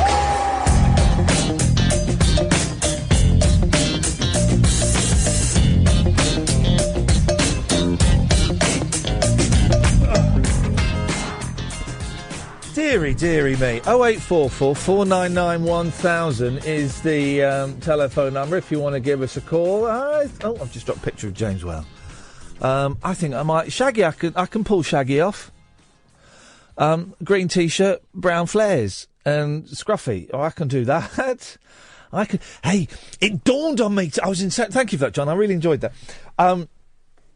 It dawned on me today who I am, because I was doing a lot of walking in central London, because I had one thing and then I had to go somewhere else, and then I had a few hours to kill, and I was trying to find a Starbucks or a Nero with, Wi-Fi that wasn't too busy. They're all packed. And I got this bad back, so I'm walking, I'm shuffling along really slowly, stooped over, and every now and then just like that, just saying that, ooh. And also I'm muttering to myself, all these freaks and weirdos around me, and I'm just muttering to myself, bloody idiot. Like, it's just stuff like that. And it dawned on me, and I caught my reflection in the window, and it dawned on me, I'm the shambling nut job that just walks along the street shouting, muttering to themselves. That was me. That's me. And I tell you how, because I saw myself in the mirror, and just before, in the window, and just before that, Fox, I'll come to you in a second, 0844 499 1000. Just before that, I saw an old guy doing what I was doing, but he was being a bit louder and was just shouting abuse at people. But I'd been muttering abuse at people for the last 20 minutes. I'm partly because I'm in a bad mood because I didn't get much sleep and my back is killing me. And blah, blah, blah, blah. I'm being very, very brave about it. You wouldn't be able to tell if I hadn't just mentioned it. And I'm that bloke that shuffles along the back streets of London, muttering to himself and being abusive to those people that don't put their phones down and don't look where they're going. Some woman walked into me and I just went, have a look. That's what I say when someone walks into, have a look. Or if they're coming up close, have a look. Unbelievable. Terrible state of affairs. Who's this? Hi, I'm a new listener tonight. Hello, new listener. Tezza57. The whole show, guys, is dedicated to Tezza57 on Twitter. I'm a new listener tonight. So glad to find you. Well, you should be glad to find us. Tezza then goes on to say, I listened years ago. Get Anna Rayburn back on. She's fantastic. Well, we're talking about these things, and I love this one. And I can't help you with this one, Mook. He sent in a word which is cocksmudger. Please would you check the origin? What? My grandfathers say it goes back to old sailors carrying a small Bible with them. Yes. And when annoyed, they would, with God, they would peel back the page and rub the tip of the penis against the holy words, smudging the words with the cock. Now, you want her back? Really? Do you want her back, Tezza57? She can come back. 0844 499 1000. Fox is on the line. Good evening, Fox. Hey, how's it going? It's going all right, thank you. I've got a lie-in tomorrow. I haven't got to be anywhere until 3:15 tomorrow afternoon. Wow, where are you going to be going? Well, we've got, I say parents' evening, it's not, but it's parents' evening tonight, but we couldn't go, so we're going to go in and see the teachers tomorrow. So it's parents' evening. Oh, right, cool. So that's exciting. Yeah, man. The thing is, at that age, they don't say, oh, they're rubbish. They go, oh, yeah, no, doing really well. Oh, all right, nice one, thanks. Yeah, doing really well. Brilliant, thanks a lot. Anyway, Fox, what you got for us, boss? Well, I just wanted to say hi to Tezza, first and foremost. Hey, it's Tezza's show tonight. Anything, Tezza, anything you want, you text us, you tweet us, at Talk Radio, at Iain Lee, and tonight's show is yours, Tez. Yeah, and if you want to follow at Portobello Fox as well. Sorry? And if Tezza wants to follow at Portobello Fox, that's my Twitter handle. Why? What do you offer to your new followers, Portobello Fox? A lot of pictures of cats. Well, my cat mainly, Ozzy. I tell you what. Let's go and have a look. I'm going to go to your Twitter feed now. Okay. And I'm going to find out if you're worthy of my listeners following you, Portobello Fox. Here we go. Right, that's got you. Well, your Twitter feed is protected. Is it? Hang on a minute, mate. This account's tweets are protected. Only confirmed followers have access to Portobello Fox's tweets and complete profile. Click the follow button to send a follow request. I don't want to click the follow button and send a follow request. Hang on, let me just sort that out. Unbelievable. There you go. It's done now. Let's have a little refresh. Refresh more. There we go. Let's have a look at your tweets. Let's see what we got here. Right. You just retweeted me a bit. Yeah. Grab them by the pussy. Hello? Hello? Hang on, sorry. That's my phone. Hey, can you make your phone ring like R2-D2? That's a text message. Can I do that on my phone? Because that would drive my boys nuts. Yeah, you just got to download it. Oh, my God! What the hell is that thing in that man's ear? Hang on, sorry, it's gone now. What is that thing in that man? Is that your ear? What? No, that's not my ear. No. What is going on with that man's ear? That is disgusting. I know. That's why I retweeted it. No, I'm sorry, mate. I'm sorry. Your Twitter feed is not suitable. Stop that! Your Twitter feed is not suitable for my listeners. It is disgusting. Oh, man. No, it's disgusting. Oh. Just on the basis of that picture of that man's manky earhole, it is. I forbid any of my listeners from following that. Oh. Oh, okay. Well, there's not much I can say. There is very little to say, but you are my listeners are banned. Hey, look, I can get a Shaggy costume for $27.99. Ian, have you ever heard of a company called NECA? N-E-C-A. M-E-C-A? No, N for November. N-E-C-A. NECA. No, I haven't. Who are they? They're a really cool toy company, and they make like figures and stuff from 80s action movies, like RoboCop and Aliens and Alien. Oh, yeah. Yeah, and I was just thinking, because quite a lot of people will be cosplaying as those characters. Yeah. So if you deal with that company, you'll see like quite a few cool stuff. I've got a whole collection of like RoboCop and Alien. Why have you got a RoboCop action figure? Because it's awesome. I tell you what, I stopped action figures when about 6 years ago with Lost, because I had some Lost action figures. I get this right, sealed, never took it out of the box because it was stunning. Sealed action diorama of the Hatch. Right? Did you watch Lost? I watched the first series. Yeah. Oh, well, I don't even know why I'm talking to you.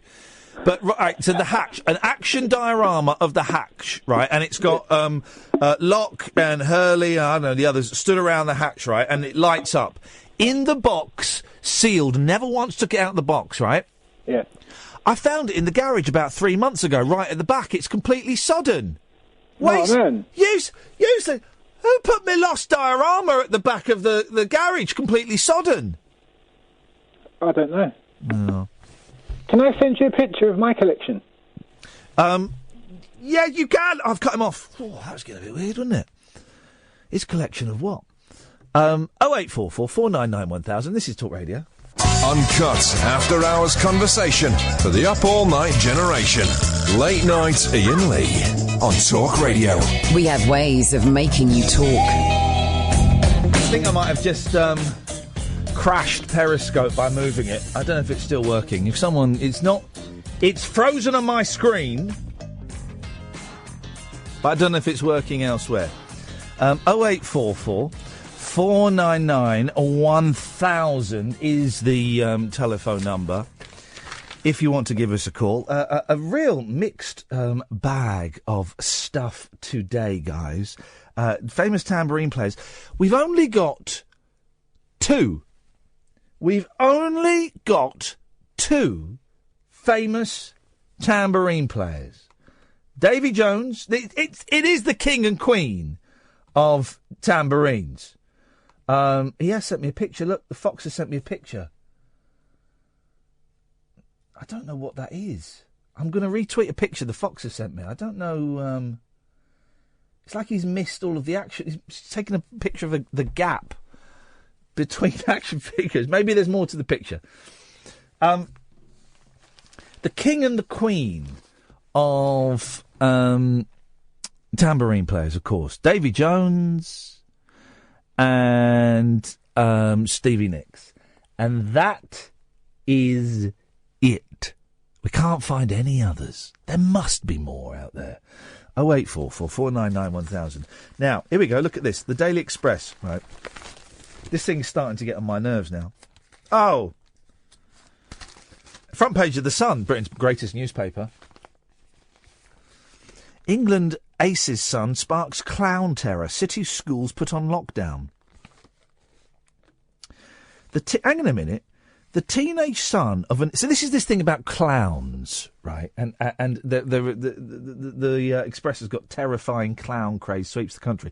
Here's the thing. No, it doesn't. At most, there have been 2 incidences, and I'm not sure I even buy those. All of the pictures of the clowns in the newspapers are either from American incidents, or they are just like stock footage of zombie clowns. That's it. None of these clown pictures are of, like, people... If it had happened in this country, we would have loads of footage of it and loads of pictures of the killer clowns, and we would have had a killer clown kicked in. If they'd have done it in, like, Newcastle or Manchester, where they're supposed to be doing it, someone would have kicked one of these clowns in and we'd have a clown's head on a stick. So the front page of The Sun... England Ace's son sparks clown terror. Oh, city schools put on lockdown. Let me read on. The teenage son of an England football star has been suspended from his private school for making killer clown threats to other kids. Well, hang on a minute.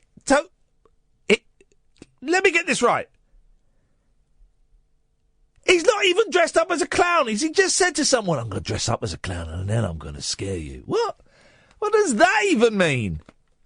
I am going to dress up as a clown and jump out from behind a pillar box and scare you. Are you making a killer clown threat? Yes, I am.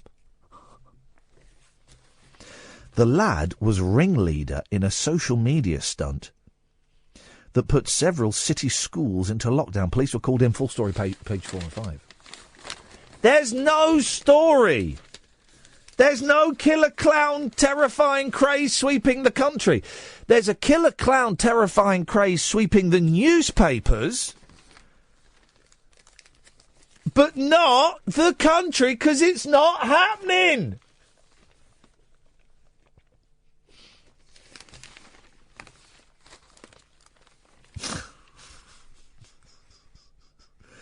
Is this what he did?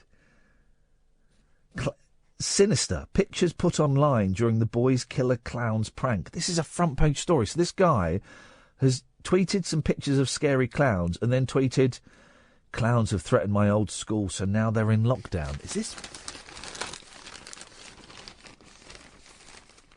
An England footballer's son faces being expelled for threatening to organise a gang of killer clowns to terrorise pupils at other schools. Hostile messages posted on social media, along with menacing pictures, claim the creepy clowns will be congregating outside school gates. What? So he's not even done any... He's not... It's a front-page story. It caused several schools to go into lockdown.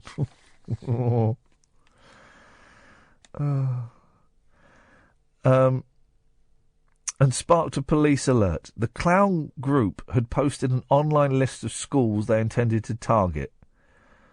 The Premier League star's teenage son is said to have confessed to being the ringleader of the group making the threats after the headmaster arranged an assembly to discuss the warnings. Oh, come on. Now they're putting jokes in here. Listen to this. A source said... It seems a bit harsh to get rid of a kid for clowning around. Oh, come on, guys. You give us a front-page story, then you put jokes in there? You pepper it with one-liners? The craze for dressing up as scary-looking clowns and making threats started in America but spread to the UK. No, it hasn't spread to the UK. It doesn't happen. It's happened twice. Tops. That's it. Police forces here have warned anyone dressing up as a clown. Saying that, I saw a girl dressed up as a clown tonight. When I was driving through London, I made a wrong turn. Wrong turn, Clyde. And I saw a girl dressed up as a clown, but she wasn't like a zombie clown. She was more like, I guess you'd call it like a crap clown, because it was really rubbish. But it looked like she was going trick-or-treating. But what is it? It's like the 9th or something. We're not anywhere near enough trick-or-treat, are we? So that was weird. Police forces have warned anyone dressing up as a clown could be arrested. What about clowns? Can they arrest clowns? No, it's not happening. Here's the thing, guys. I tell you now, this is not happening. It's the most rubbish, made-up story. I'll give you 2. It will have happened maximum of twice. Jerry's having a baby at 44. Oh. The wild man of late night radio is back. Iain Lee on Talk Radio. We have ways of making you talk. 0844 499 1000 is the telephone number if you want to give us a call. John's on the line. Hip, hip, hip, John. Hip, hip, hip. Is this the clown call-in? Yes, it is. Clown call-in. How can we help you? Well, I'm going to go straight into a quote from today's London Evening Standard. Thank you, sir. Here we go. Front page with a terrifying picture. The Met said it was investigating a series of incidents, blah, blah, blah. Well, hang on a minute. That's not a quote. Big sigh, blah, blah, blah. That's just the preamble. Yes. The student sparked chaos while running through the grounds of Brunel University at Uxbridge. Yeah. The 19-year-old apologised in an interview with Standard today, saying he bought the chainsaw at B&Q to record footage for his personal YouTube channel. In other words, he was running through the grounds of Brunel University dressed as a clown with a chainsaw. Right, so there's one. I said I'd give you 2, but that is it. Well, now, you've got connections with Uxbridge, I believe. I know the mayor of Uxbridge, of course, Scott Balcony. Yeah, yes. I mean, that may put people off coming to Uxbridge now. Well, there's rampaging clowns with chainsaws. Is it? So he was properly dressed as a clown, was he? Yeah, there's a picture of him on... you've got to be very careful with newspapers, because is this the actual incident? But you need to see the front page of the Evening Standard, really. Oh. There is indeed a clown with a chainsaw. Now, I heard they were talking about it on one of the... one of the programmes today, on the news programmes. Yes. And they were talking about people having clown phobias, and some people are scared of clowns anyway. Yes. Apparently. Yes. And the psychologist said, "Oh yes, people have all sorts of attitudes towards clowns," and said there are people who actually find clowns sexually arousing. Yeah. We mentioned this very, very briefly yesterday. Imagine having it off with a clown. Well, I mean, this is ludicrous, isn't it? I mean, that's weird, isn't it? Well, if their willy didn't fall off, it would just shoot out like streamers. And when they try to get away in their clown car, yeah, the door will fall off. But still, you know what they say: big shoes. They'd be backfiring. The thing is, I don't know whether I believe that about... I mean, is there anybody... I mean, you've got 3 people in your studio now, I believe. And let's do a straw poll survey, right? Well, that's what I was hinting at. Edward. I don't know about you. Hang on, Edward. If it's embarrassing, Ian. If it's embarrassing, they can say no. No. They. Is it in their contract? They have to answer. Yes, they do. Yeah. Edward, do you find clowns sexually arousing? No. Okay, well, you say that. Let's connect some electricals to your testicles and then show you some... Catherine, do you find clowns get you hot? Like Ronald McDonald? Yes. Hannah, do you find clowns give you umption in your gumption? No. No. Okay. Well, that's so.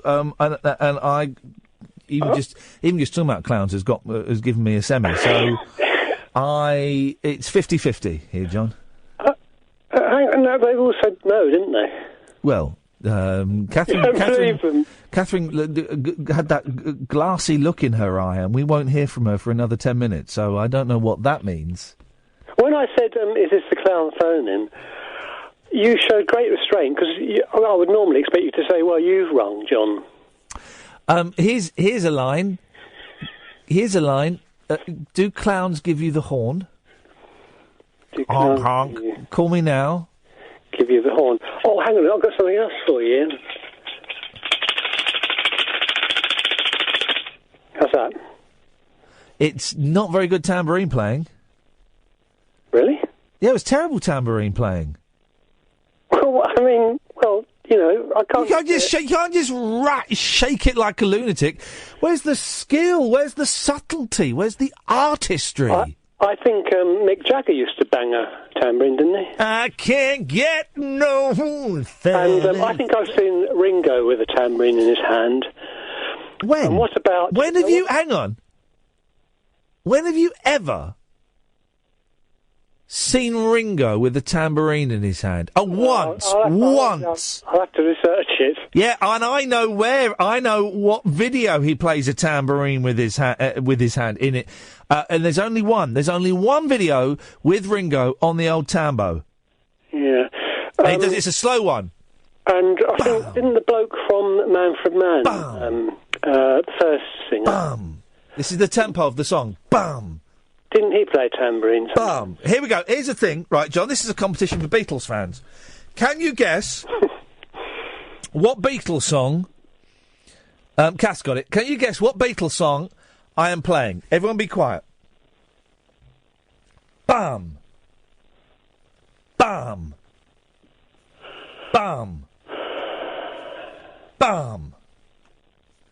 Bum. Bum. Shh. Bum. It's not a lot to go on, Bum. is it, really? Bum. Bum. Bum. Bum. Shut up! Bum. I have to start again in a minute. Bum. Bum. Bum. Bum. Bum. Bum. Bum. Bum. Bum. Bum. Bum. Bum. Bum. Bum. Instrumental. Bum. Bum. I think I've got it the right way around. Is there anybody else on the line or just me? Bum. Oh, Bum. here. Hello? Bum. Hello? We can just carry on the show, can't we? And not that it's getting boring. Can you hear me? Yeah, I can. I was going to talk about the Manfred Mann singers. The what? The Manfred Mann singers. I have no idea what you're talking about. Really? No. Ian sounds like it's going bum. Well, look, would you like to say your piece? Because, you see, I think has he lost it or what? Yeah, it's probably the painkillers he's taking, probably. Yeah, well, if you'd like to say your piece, please feel free, dear listener. Okay, well, this is Lady Kadonk. Oh, hi. Nice to meet you after all this time. Yeah. Who are you? John. John, nice to meet you, John. I can see him on Periscope now. He's raising his hands in the air, playing an imaginary tambourine. Thanks, guys. Yeah, that's beautiful. There we go. So, if you can name... Thanks, John. Thanks, Hannah. If you can name the Beatles song I was playing on tambourine, it was a little bit longer than it was meant to because he was playing the tambourine and it annoyed me a bit and I got confused. I will do it again if I'm asked. So if you didn't get it the first time, I will do it again. If you want to play in the game, 0844 499 1000 is the telephone number. If you want to give us a call, some suggestions coming in. It's not Revolution. It's not Something in the Way She Moves. Have you heard of the Beatles? Let's go to Lemon Drizzle. Hello, Ian. Hello, Lemon Drizzle. You can't go wrong with Lemon Drizzle. You cannot go wrong. As long as it's lemon that's been drizzled, eh? Of course. I've just found out what Kath's favourite cake is. What is Kath's favourite cake? A big, fat chocolate cake. Whoa. Whoa. Bloody-licious. What is it with women and chocolate? It's, they are genetically programmed to love shopping, shoes, bags, and chocolate. Yeah. Anyway, I've been listening to the Beatles. Yeah? And I think it's one of their early ones. Do you, Alan? Yeah. What one from the early Beatles do you think it is? 8 days a week. You're joking, right? I think it's one of the best Beatles songs. I haven't got me lead here because I can't play them. But 8 days a week would be dum dum dum dum dum. It'd be dum dum dum dum dum dum dum dum dum dum dum dum dum dum dum. That'll be 8 days a week. The one I was doing was bum bum bum.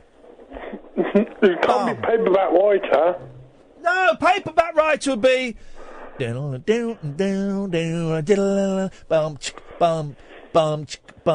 Oh, it could be help. Mate, you're on your fourth guess, Alan. It's pathetic. Well, what does Soda think? I'm interested to hear what critical Soda has given for tonight. What? You know Sheridan Smith, the lady with the cryptic Twitter?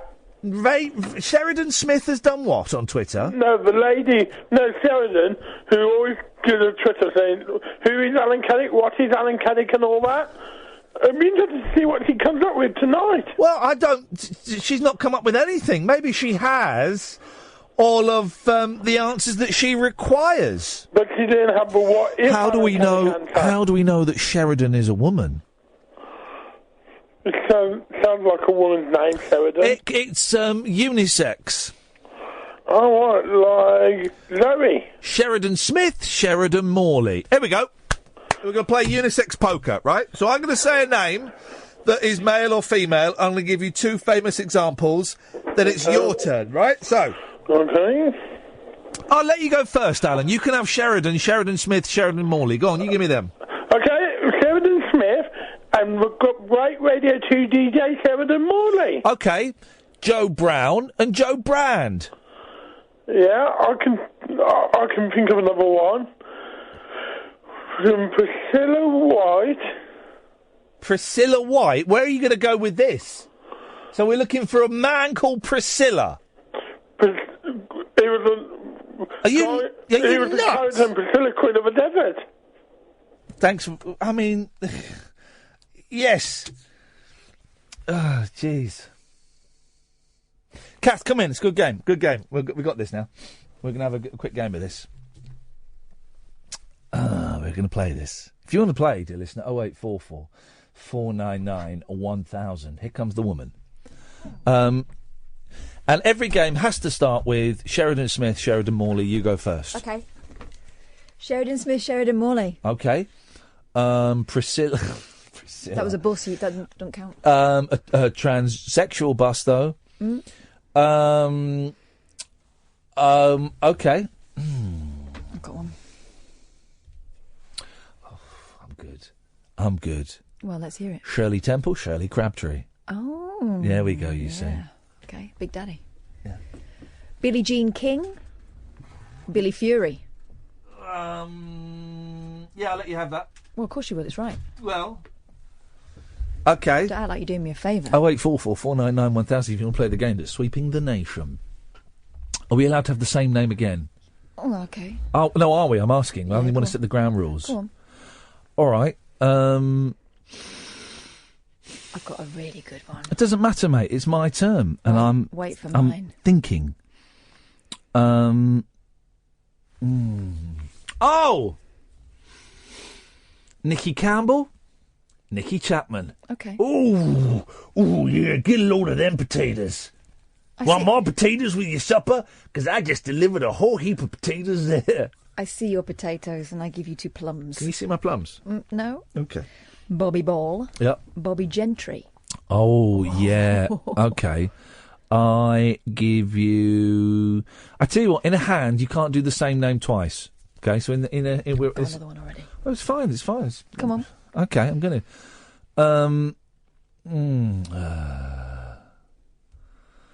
hang on a minute. Oh, okay. Okay. The wrestler. No. The wrestler from... It's another wrestler, second wrestler. It's interesting, isn't it? No. The wrestler from Our Wiedersehen, Pet. Mm-hmm. Pat. Mm-hmm. Oh. Pat Roach. Yeah. And Pat Phoenix. It's Pat Phoenix smoking on a fag. Charlie Chaplin. Yeah. Charlie Dimmock. Hey, I like that one. Yeah, that's nice. That's a good one, actually. Oh, Stevie Nicks. Mm-hmm. And Stevie Wonder. Yes, get in there. Oh gosh, right. Okay. No one's still got my Beatles song, by the way. If you want to play that game, you can play that. Or you can play name poker. Gender poker. It's probably a bit hipper to call it that. It's all hip these days, isn't it? Genders. 0844 499 1000. Okay, here we go. Ready? Yeah, I'm ready, mate. Okay. Jamie Carragher. Yep. Jamie Lynn Spears. Who's Jamie Lynn? Who are either of those people? It's got to be famous people. Jamie Carragher, famous footballer. Jamie Lynn Spears, sister of Britney. Okay. Oh, no! And an actress in her own right. Oh, yeah. She is not famous. She totes is. She is a resident camp person on the team. Ed is... you know Jamie Lynn Spears? Yes, I do. Okay. She's famous. All right, fine. Yeah. Okay.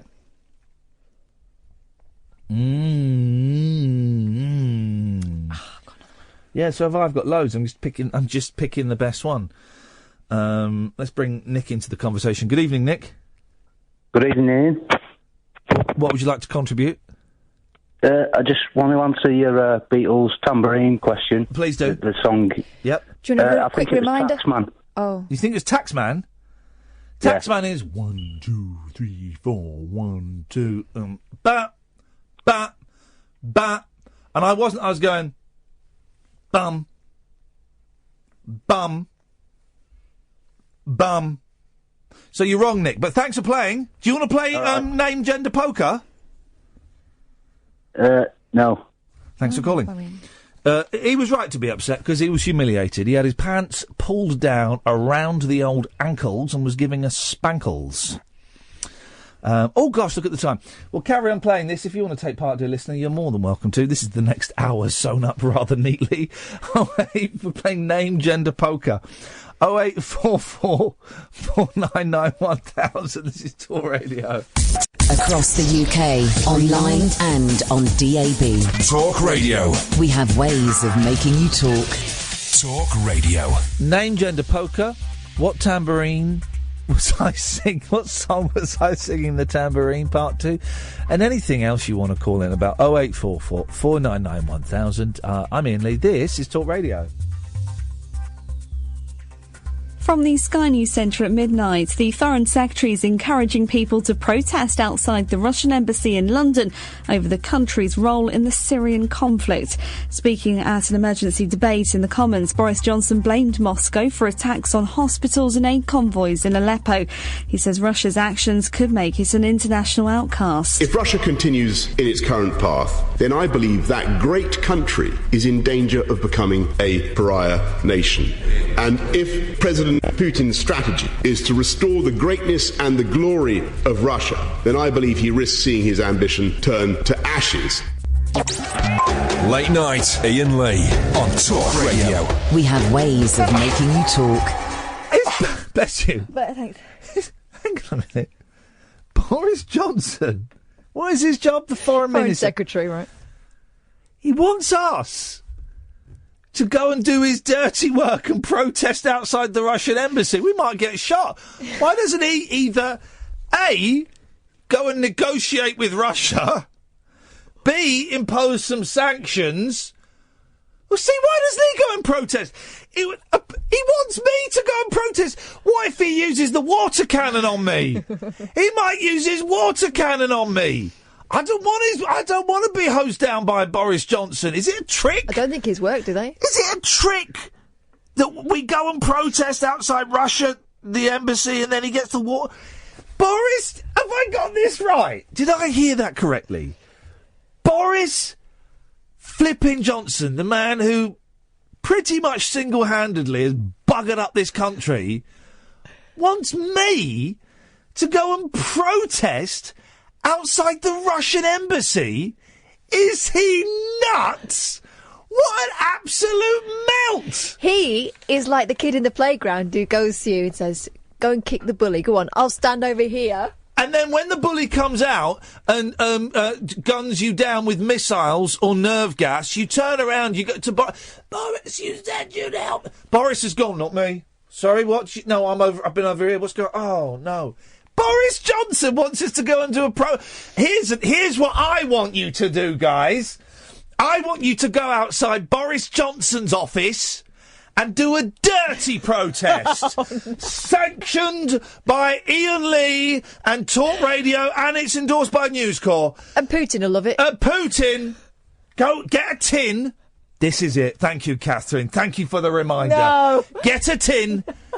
Disappear in the tin. So it's a Putin. And then leave it outside Boris Johnson's place of work, which is, I believe, the Houses of Parliament. Yeah. That'll do. Occasionally. This is what we're going to do, guys. Boris wants us to protest. We're going to protest, but not in the way that he wants. Get ready for some hardcore kettling action, guys. We're all going to get a tin. We're going to do a poo in it, and we're going to leave it outside. We're going to put it outside the Houses of Parliament with a little sticker that says, for Boris Johnson, here's your Putin. Unbelievable. He wants us to go and protest. He doesn't like us protesting. Is he busy? Well, it is his job, isn't it? Flipping heck, mate.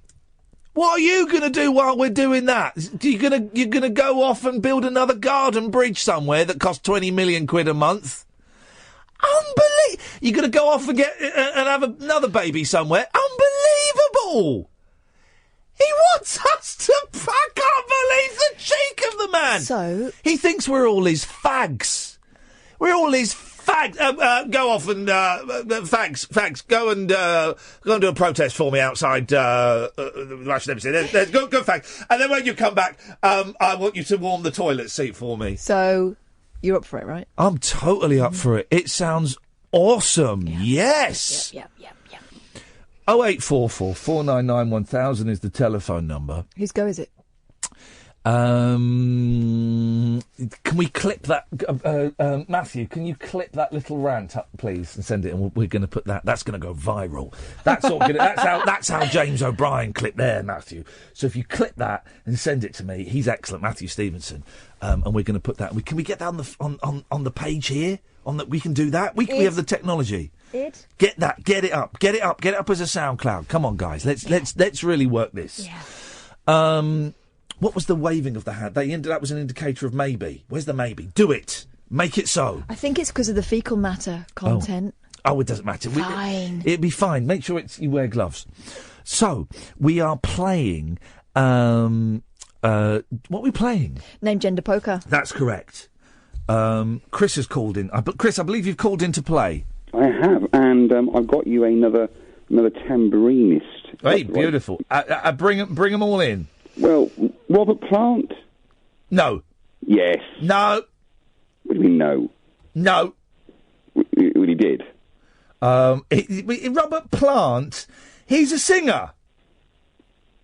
Well, yeah. I didn't say he was specifically a tambourinist. Well, it's got to be. Davy Jones is a tambourine player. Stevie Nicks is a tambourine player. Robert Plant, singer. Well, I think you'll don't, because I've only got. Let me Jones listen. And Stevie Nicks were also singers. Let me apologise to Nick. Nick feels that when he came on and got the answer wrong to the Beatles thing, that he was humiliated. Nick, there was no intention to humiliate you, but you did get the Beatles thing completely wrong, and that simply cannot be tolerated. No, I will not accept Robert Plant. Wait, I disagree wholeheartedly. Well, you have every right to, and if you wish to lodge your disagreement, you need to send a letter in triplicate to the Ombudsman, the Radio Ombudsman. I like Ombudsman, so whose name is John Gaunt. Care of the past. One has to ask the question, given that News Corp now own the stations, when are they all going to appear on Sky? And what is the issue as to why they don't appear on Sky? I did miss the beginning of that conversation. Do you mean why the channels aren't available on Sky? Yeah, why aren't they on? Because it costs money. And they didn't think there was any point. Really? But maybe now. It's all Murdoch, so we'd have thought they'd do it quite easily. Oh yeah, all he's got to do is just tap it into his phone. Mm-hmm. Why do I have to keep muting Jonathan? How many accounts has Jonathan got on Twitter? I keep muting them. He's running the show over there. Unbelievable. His evil empire. Yeah, no, I'm sure that will happen within a matter of moments. Yeah. Hope so. Yeah, within a matter of moments it will happen. Let's play. Let's play. Well, what have you got? It's your turn, away you go. Oh, am I starting off? Well, no, it's my go. And I've got one here. Oh, you're cheating. I'm not cheating, mate. That is we're not. You're lifting from the listeners. Mo Farah. Oh. And Little Mo. It's a good one. It works. Okay. It works. Your turn, Chris. You've sat down at the table. We're in Monte Carlo. We're playing. Away you go. Marty Webb. Oh. Marty Pello. Like it. Thank you, beautiful. mate. Chris Akabusi. Always. Yeah. Now, Chris Akabusi spelled K-R-I-S. No, come on. We're not going with spellings. All right then. Okay. All right. Fine. Yeah. Are we going with spellings or not? Sorry. I didn't think we were. Well, we're going with. We're going with. Being a bit tight. We're going with first letters have to be right. Yeah. Oh, come on. Of course they do. Surely. All right. Well, hang on a minute then. Chris Martin of Coldplay. Yes. And Chris Everett Lloyd. I was thinking of Chris Everett Lloyd. I often think of her. What was that growl? That was a man, I Chris. bet in the 70s, Chris, you were a child. I'm gonna say I was a child in the 70s. Okay. I'm gonna say. So we're not allowed to use the same names in the same hand. You're imposing all the rules. I was just going to play it free and easy. Well, Chris, what do you think? Are we allowed to use the same names in the same hand? For example, could I do two more Chris's, or would we have to wait until this hand was over? No, I can go for it. Go for it. All right, fine. Chris Keeler. No. Sorry? She was known as Christine. But to her friends? No, she was always Christine. At the sex parties? No, Christine. Sexy Christine. Okay. Oh! Oh,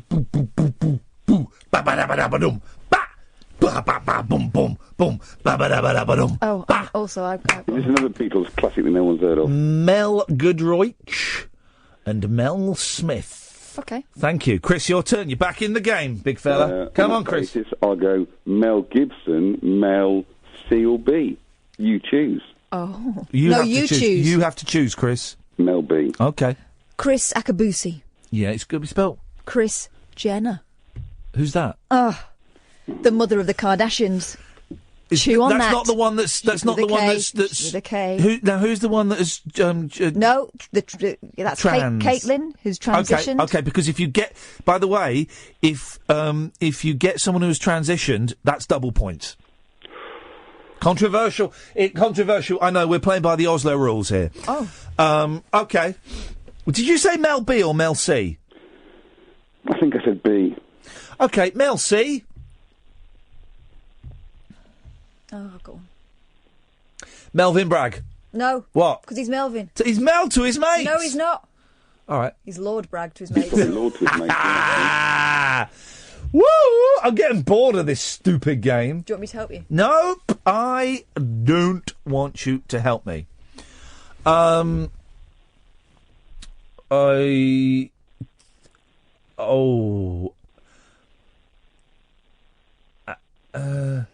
I've got one. I've got one. No, I've got one. I've got one. What's the guy from Aha called? Morton Harkett. Oh, no, I haven't then. Thought we had to go. Hal Wagatar. Sorry? Yep. Hal Wagatar. Pal. Or... I've got one. Mags. I've got one. Oh,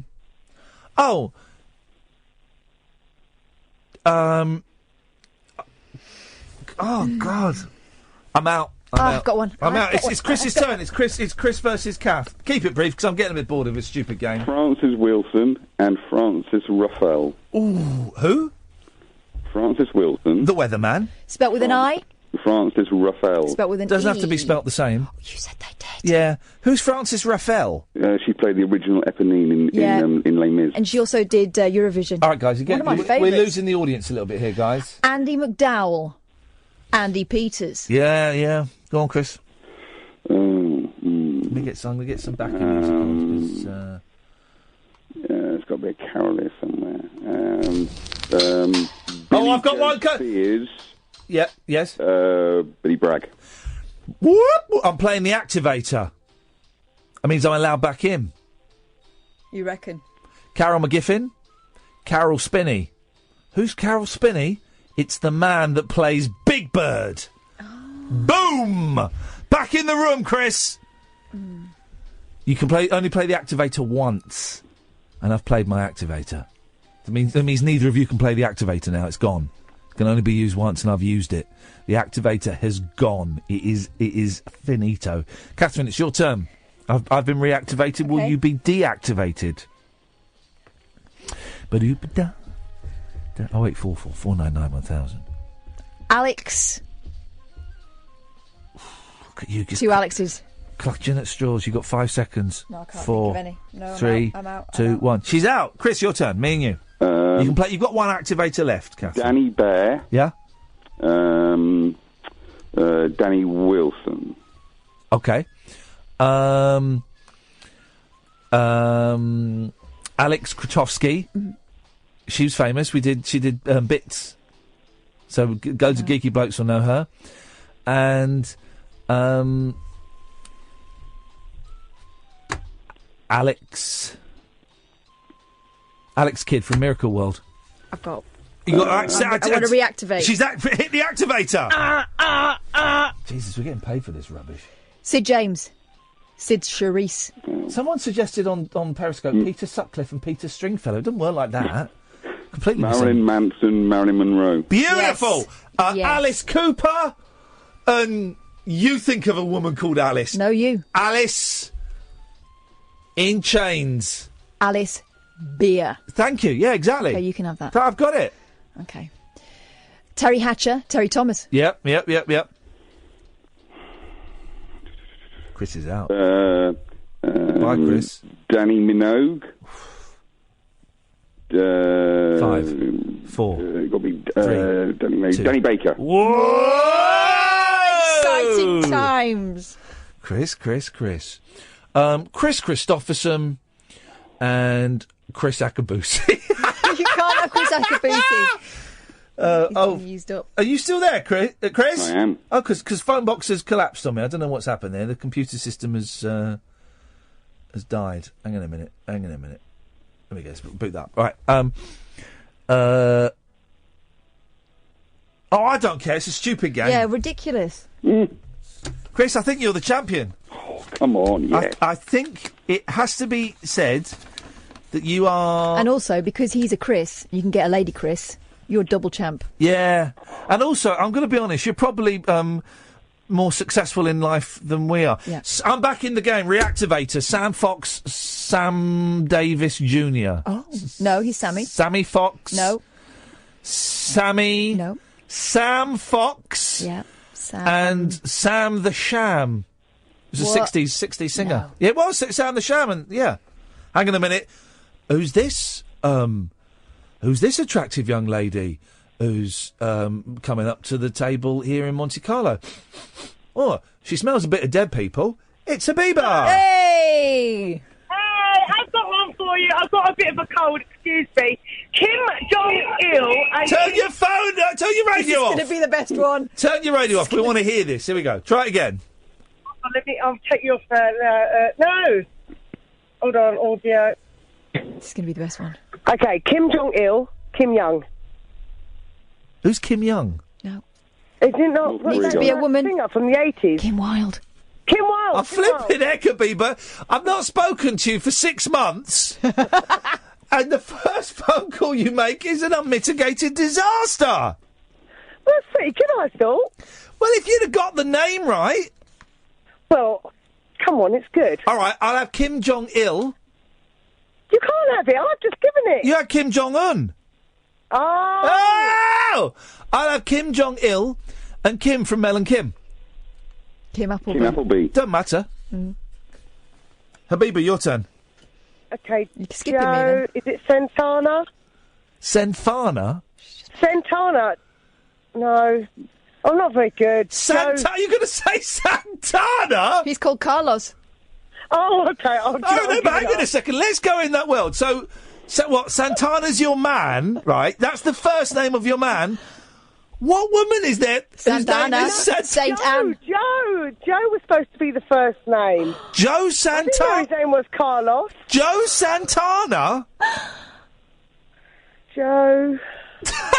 There's a guitarist, isn't it? Is it from Bon Jovi? Joe. Oh, John Bon Jovi. Ian. You're talking about John Bon Jovi?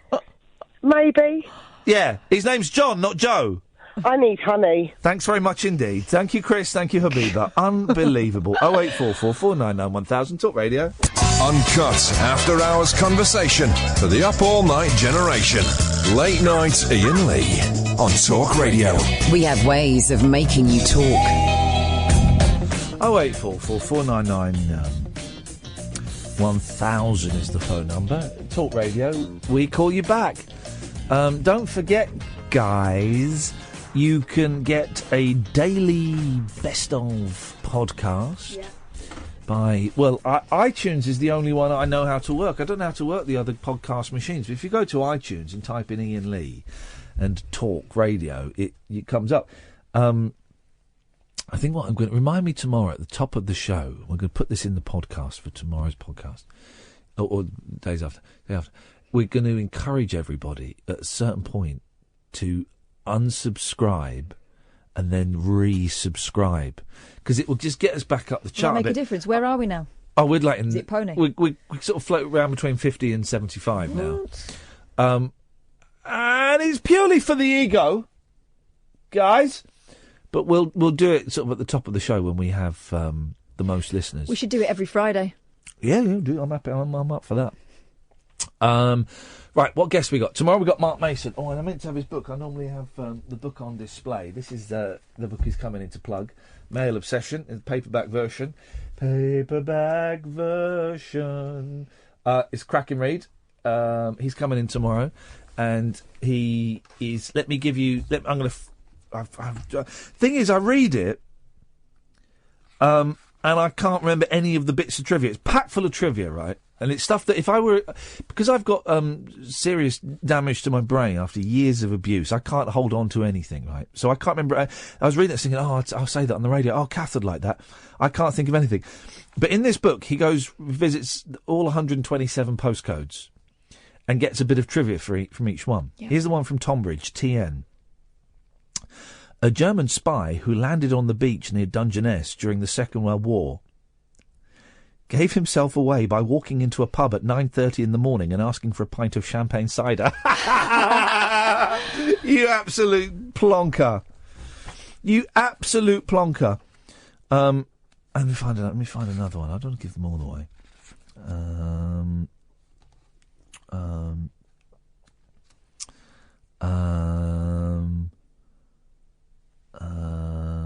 Yep, just pick one. I'm trying to find one. Anyway, he goes and spends a night at a service station. It's a good book, but I can't remember anything. I'm going to ask him how I can remember things better. He'll be able to help with that, won't he? Anyway, he's good. It sounds like a really dry book, but his books are brilliant. He also, and you can probably get these for pennies now, because these ones are quite old. Walk the Lines, where he walked the routes of the underground, and I can't. The other one's called Mark Mason, and he travels from Land's End to John O'Groats via public buses, just buses. They all involve his wife getting the telly to herself for a good 6 month stretch while he goes off on these missions. And it's not the kind of, travelling around Ireland with a fridge, like, I've got an idea. I bet you can't write a book about travelling around Ireland with a fridge and all that stuff. Where it's not. It's done because it's not a challenge. He's just geeky and he likes facts. He loves this country, and he likes the history and the trivia and the just stupid facts. And it's brilliant, absolutely brilliant. So he's going to come in tomorrow for the first half hour or so of the show. Friday, we've got the Bruce Lee clones guy. We're going to have him on for half an hour. There is a chance it might get a little bit too geeky. So this is a bit of a punt, this one. Mm-hmm. This is a little bit of a punt. I'm hoping that enough people will be interested in exploitation and exploitation cinema and cinema of the 70s and just really weird films. So it's a bit of a punt, that one. You've got to ride the vibe. Yeah, we're going to see. It's going to be half an hour on Friday, the Bruce Lee guy, and you don't have to be into Bruce Lee to dig it. You just got to like weird films and the fact that weird films exist. So that's kind of a punt. Normally, when I get people on, I know that you're going to dig them. This guy's a punt, but I'm happy with it. Next week, hopefully Monday. It's going to be Film Ring. Will, who directed the movie Holy Hell, that's your homework, guys, is to watch that on Netflix. And I've had a number of people get in touch with me saying, I haven't got Netflix, how do I watch it for free? I can't tell you that. That would be illegal. But you can get involved with Netflix for a month for nothing and then desubscribe. Oh, no, it's not illegal. You get for every. What I mean is that's not illegal, but getting it from a hooky website is. Oh no, don't get it from a hooky website. But you can subscribe to Netflix. I think they still do it. You get a 3 months trial. Listen, I'm paid up member of Netflix, and I quite dig it. I'm not getting paid to say that, but of course, I would recommend you guys get Sky. But you can sign up to it for a month and you can watch it on there and you can deactivate it. It doesn't cost you anything. It's well worth... And it might be around on the internet, I don't know. But it's well worth digging out. And it's really interesting, as I think with all of the best films that we've had, it divides people.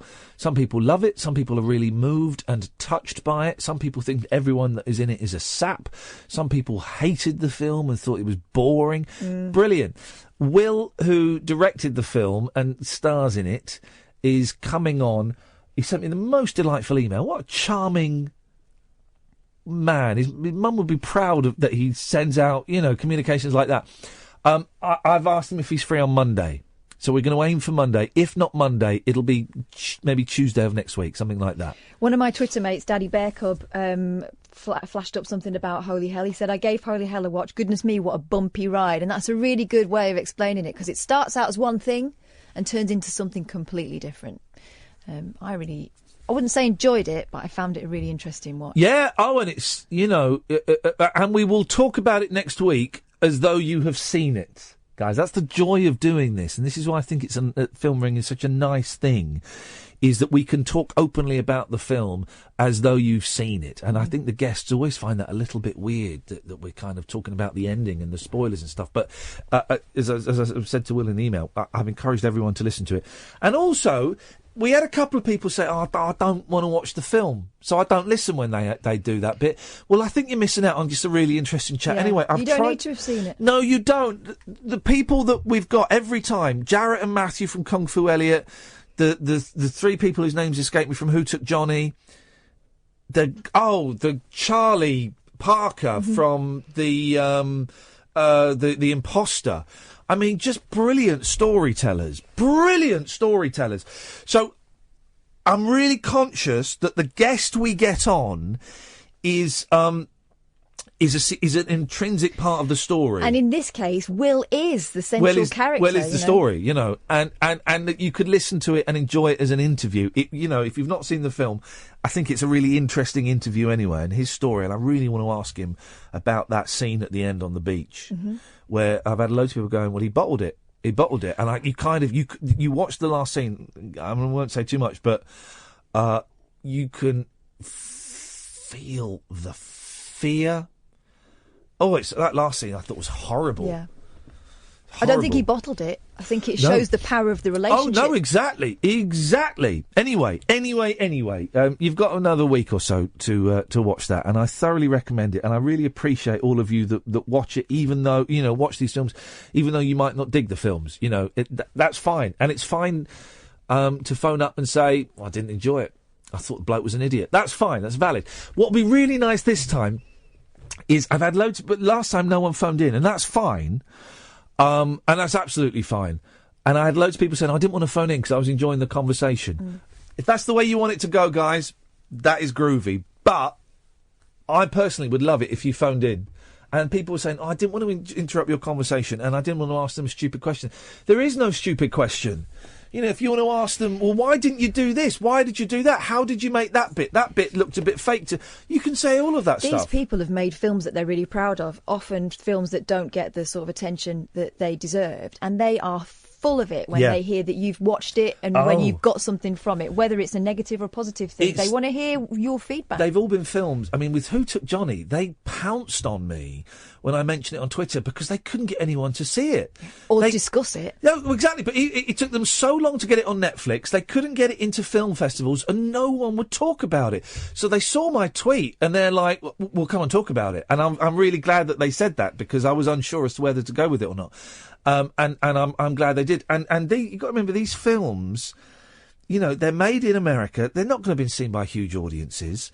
And they've kind of, I mean, holy hell, just snuck onto Netflix. And in this particular case, this is Will's personal story. Yeah, so this is life, he's man. the man you want to talk to about it. You know? So it'd be cool if you called in, but there's no pressure. You know, I'm happy to sit and have a chat with him. It's the last 30 minutes of the show, dear listener. I know what on earth has gone on. 0844 499 1000. Talk Radio. The wild man of late night radio is back. Iain Lee on Talk Radio. We have ways of making you talk. More clowns. So we've had the clowns and the sun. Yeah. 0844 499 1000, guys. Then you get the clowns in the Express. But they've got pictures of a clown they say is from Lancashire and one they say is from Hertfordshire. Menacing clowns lurk on the street in Chorley, above and in Hemel Hempstead. Right. Both places that are quite chilling in their own right. Left police at this photo of two masks and a machete used to frighten you. And then there's a picture of a man wearing a clown outfit walking through Liverpool. Well, that's obviously just like their intern. It's too good a picture. It's their intern, isn't it? That's what that is. Scary face. This clown had a machete. It's not happening. Worried police chiefs. This is by someone called Cyril Dixon. There's an old-fashioned name. Well done. I think if it is happening now, it's because of the suggestion of the media that it's a thing. Worried police chiefs yesterday issued warnings to pranksters in sinister clown outfits who terrify people in the street.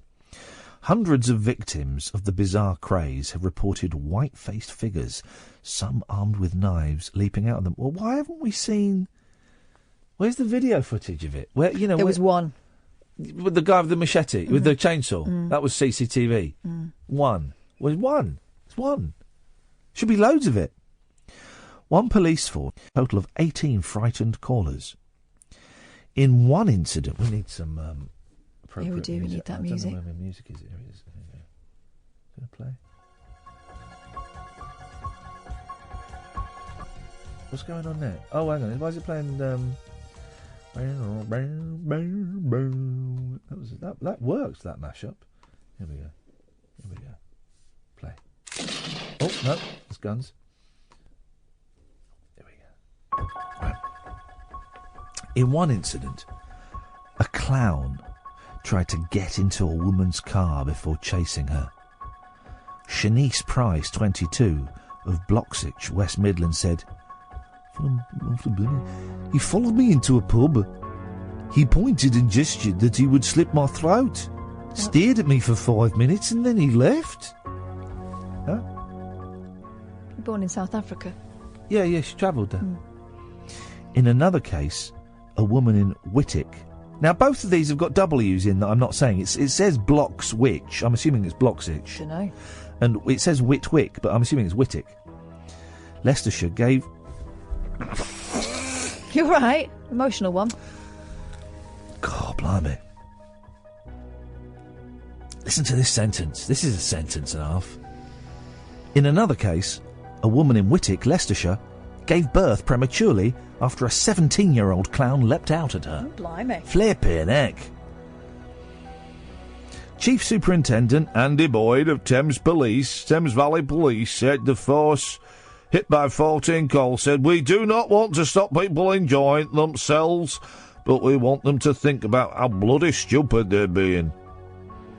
Dressing up as a clown to scare people may seem a joke, but it's no laughing matter. Oh, they've just made it more attractive to kids by doing that.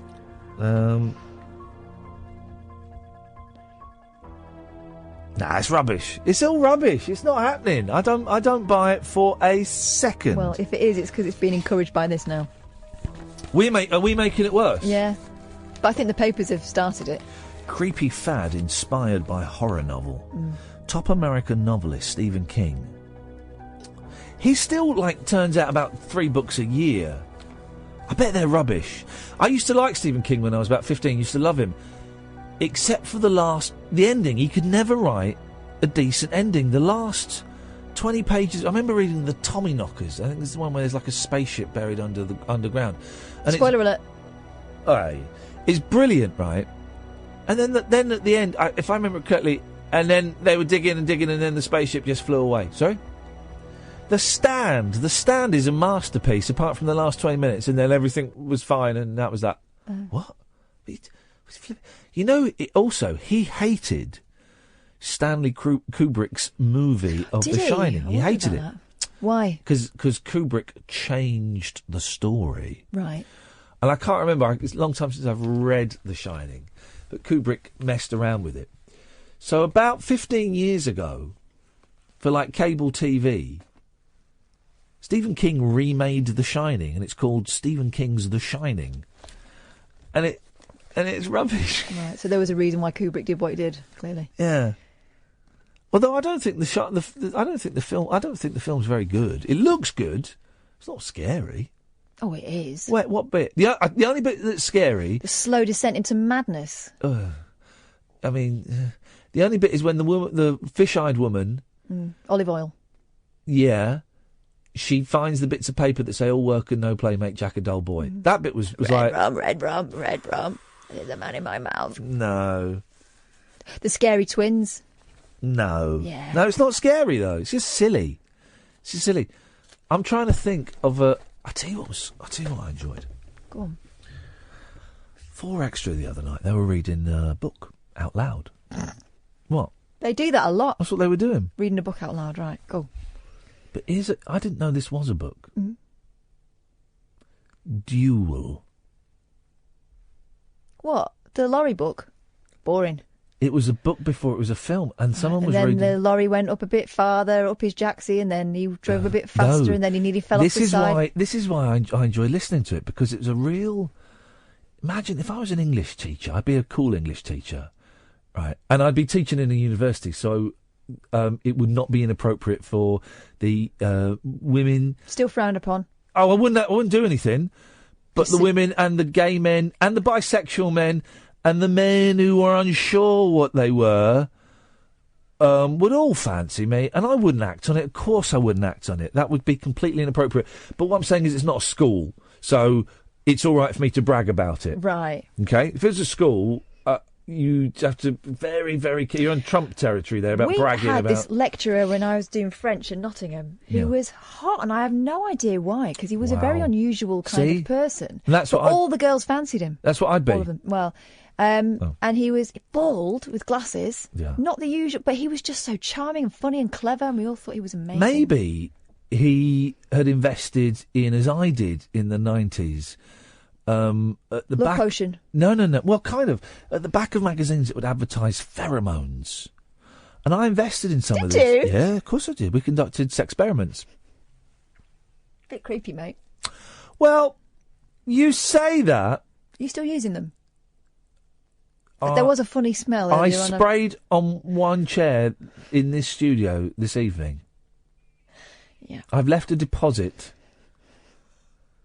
What's that line from Vic and Bob did a pilot for Channel 4 called The Weekenders, and it's got Phil Oakey from the Human League in. And the running gag is he said, I left a deposit. A monetary deposit. He just keeps saying that.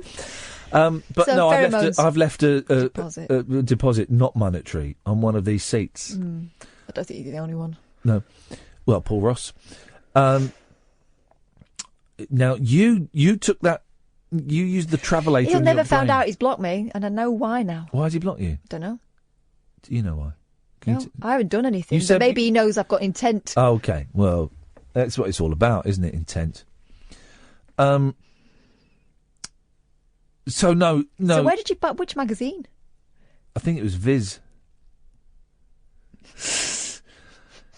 Such a flop. Why? Because I know you're telling the truth. Yeah, I am telling the truth. We bought some and we had it. We? Me and Simon and Conan, my mates. Oh yeah, they're hot. We bought. Now some. I know why. Well, no, and we didn't. We just, listen.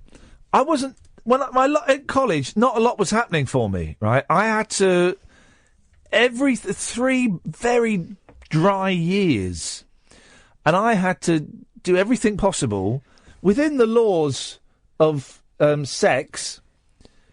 All's fair in love and war. Exactly. Apart from all's pheromone in love and war. That's excellent. Thank you. Didn't help. Waste of money. Still got it. 0844 499 1000. Across the UK, online and on DAB. Late night, Iain Lee on Talk Radio. We have ways of making you talk.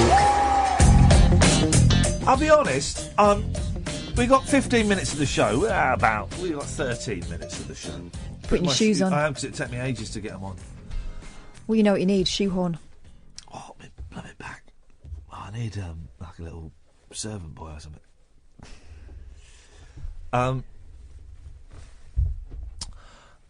We're not going to get any more phone calls, and that's fine. I'm going to be honest. Go on. I've run out of stuff to talk about. Have you? Yeah, I have. I don't know why. It's been a good old show tonight. Billy Brain has knocked off a little bit early this evening, and I don't feel that we've had a good run of shows recently. I think we've had some cracking shows, all thanks to Andy primarily for phoning in. Putting the fire in our bellies. Well, and reminded us that we are servants. We are servants. We are serving you, the listener, not literally. That'd be stupid. Take ages. But we are serving you. And sometimes you need to talk to a massive bell end to give you the impetus to do good radio. And that is what we are doing. So thanks, Andy. Thank you. But I just feel a little bit flaccid. Did we ever discover what the secret tune was? No one got it. Oh. No one got it. Do you want me to do it again and I'll go into it? All right. Hang on a minute. We've got 13 minutes. And we've got yes, Ray. Good evening. As soon as you've got no callers, I'll lend a hand. Okay. That's Beatles' tambourine number you were trying to have us guess. Yes. The bum one. Is it... can't believe I said that. Tomorrow Never Knows. Where's the Here's the thing, right? Scott says it. All you need is love. Where's the tambourine in All You Need Is Love? Where is the tambourine in Tomorrow Never Knows? I don't know, but it was the only one. I don't know, it was almost something mantra-like about what you were doing. I know, it was good, wasn't it? But no, it wasn't. spellbinding, yeah. It was this. Listen. I'm going to do it now. Oh. Bum. Bum. Bum. Bum. I'm going to play it in a minute. Bum. Bum. Here we go. And now I'm going to play this. Done. Oh, hang on. Hang on, I was all set to go. Sounds more like a Benny Hill song. Here we go. Here we go. Here we go. Here we go. Here we go. Here I stand, head in hand, turn my face to the wall. If she's gone, tambourine comes in a minute. Hang on. Have I been playing the tambourine on a song that has no... Here we go, here it comes.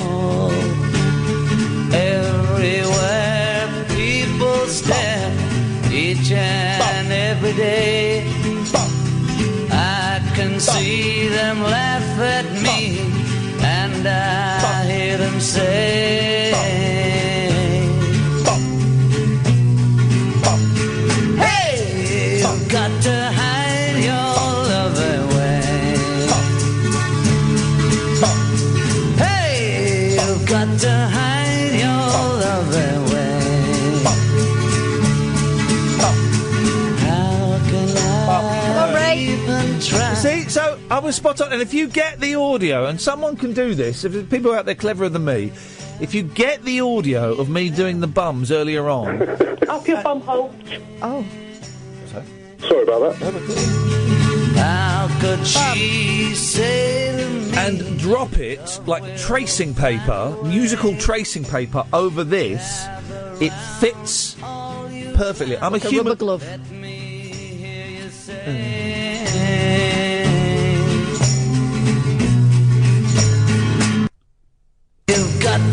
I am like... That was cruel. Oh, we've got to get out of this system. There we go. I am like a human metronome. I am robotic in my instrumental.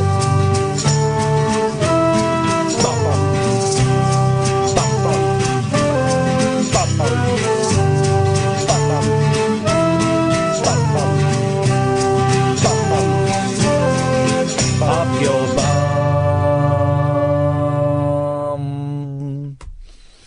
bum. So, yeah, I was spot on. Oh, so tonight's show is sponsored by Anasol, clearly. Thank you very much indeed. You've got to hide your bum away. It's not clear. It's a white paste that you have to rub on your bottom.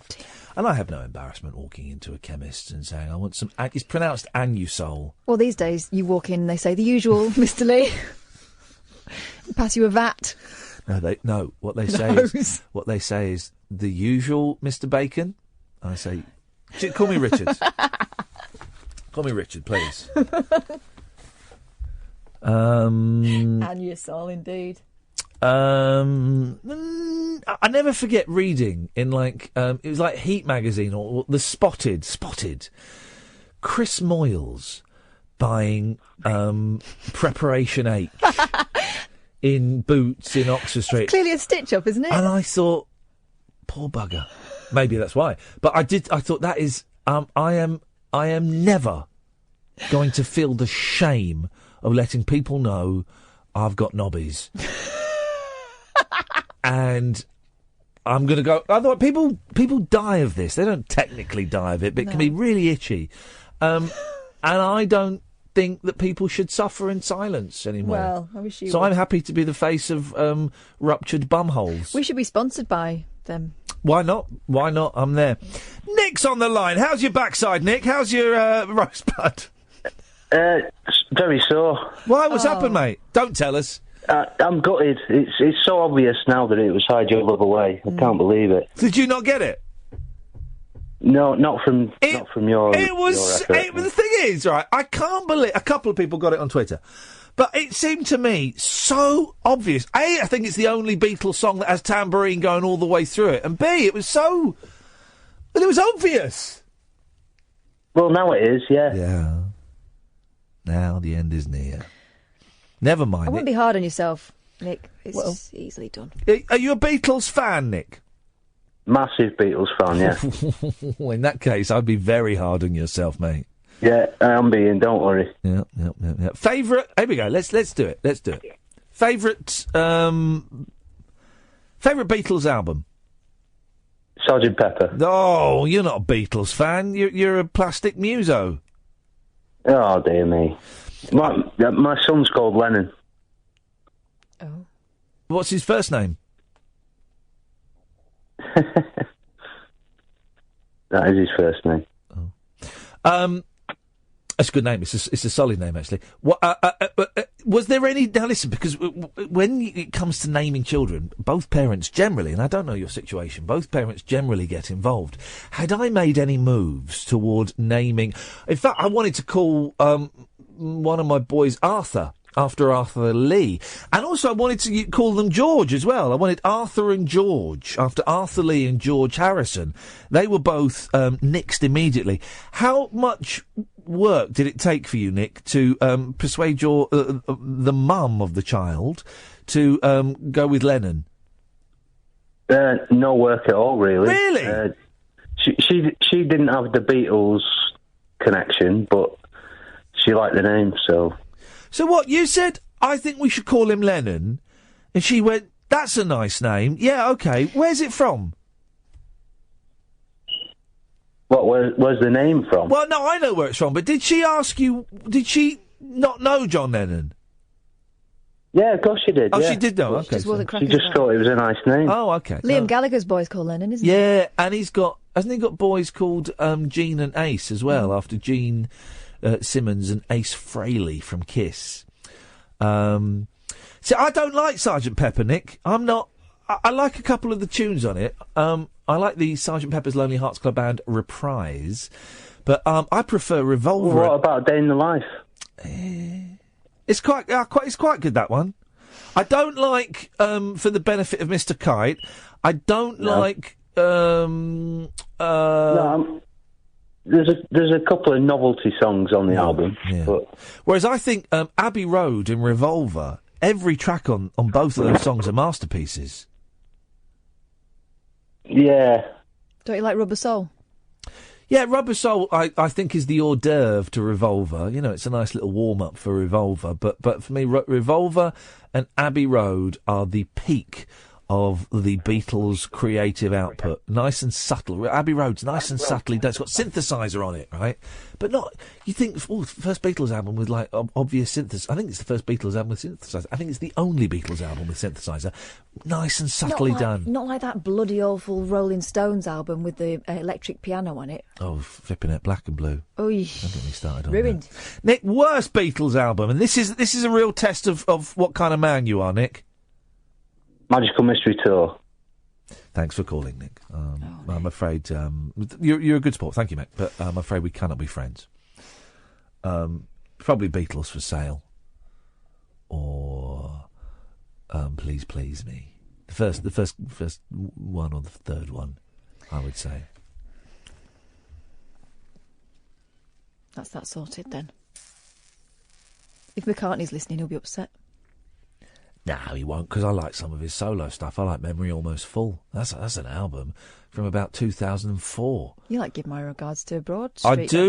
I do, actually. Yes, I've watched the film probably more than he's watched it. I've watched it 3 times. The album's a treat with reworking of...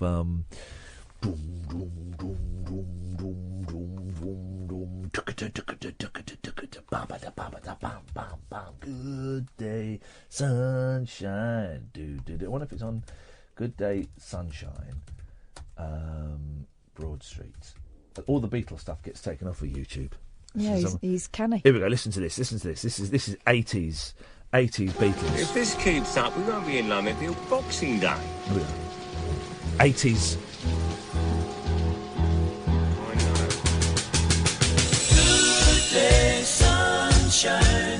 Isn't it funny? Isn't it strange that he's done that? Good day, sunshine. I need to laugh. And when the sun is out. Weird. It's weird. Have you ever seen the film? No. Oh, it's a treat. I mean, it goes on too long, and huge sections of it are incredibly dull. But there's some good bits in it. The bit for good set pieces. The bit for ballroom dancing is wonderful. Right. I'll have a look. You've got. Well, you know.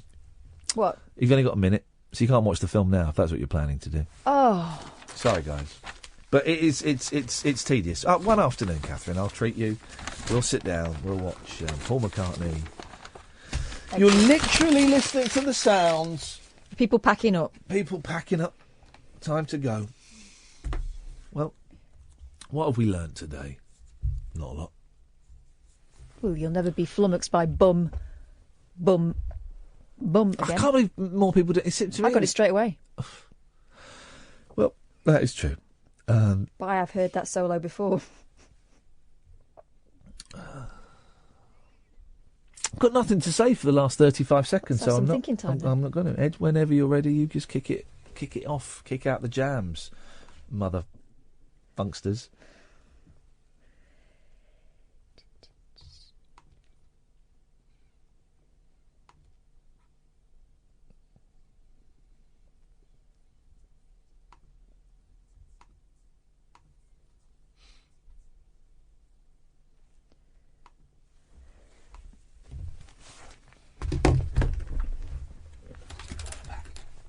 Talk Radio. We got entertainment, and we're not afraid to use it. Talk Radio.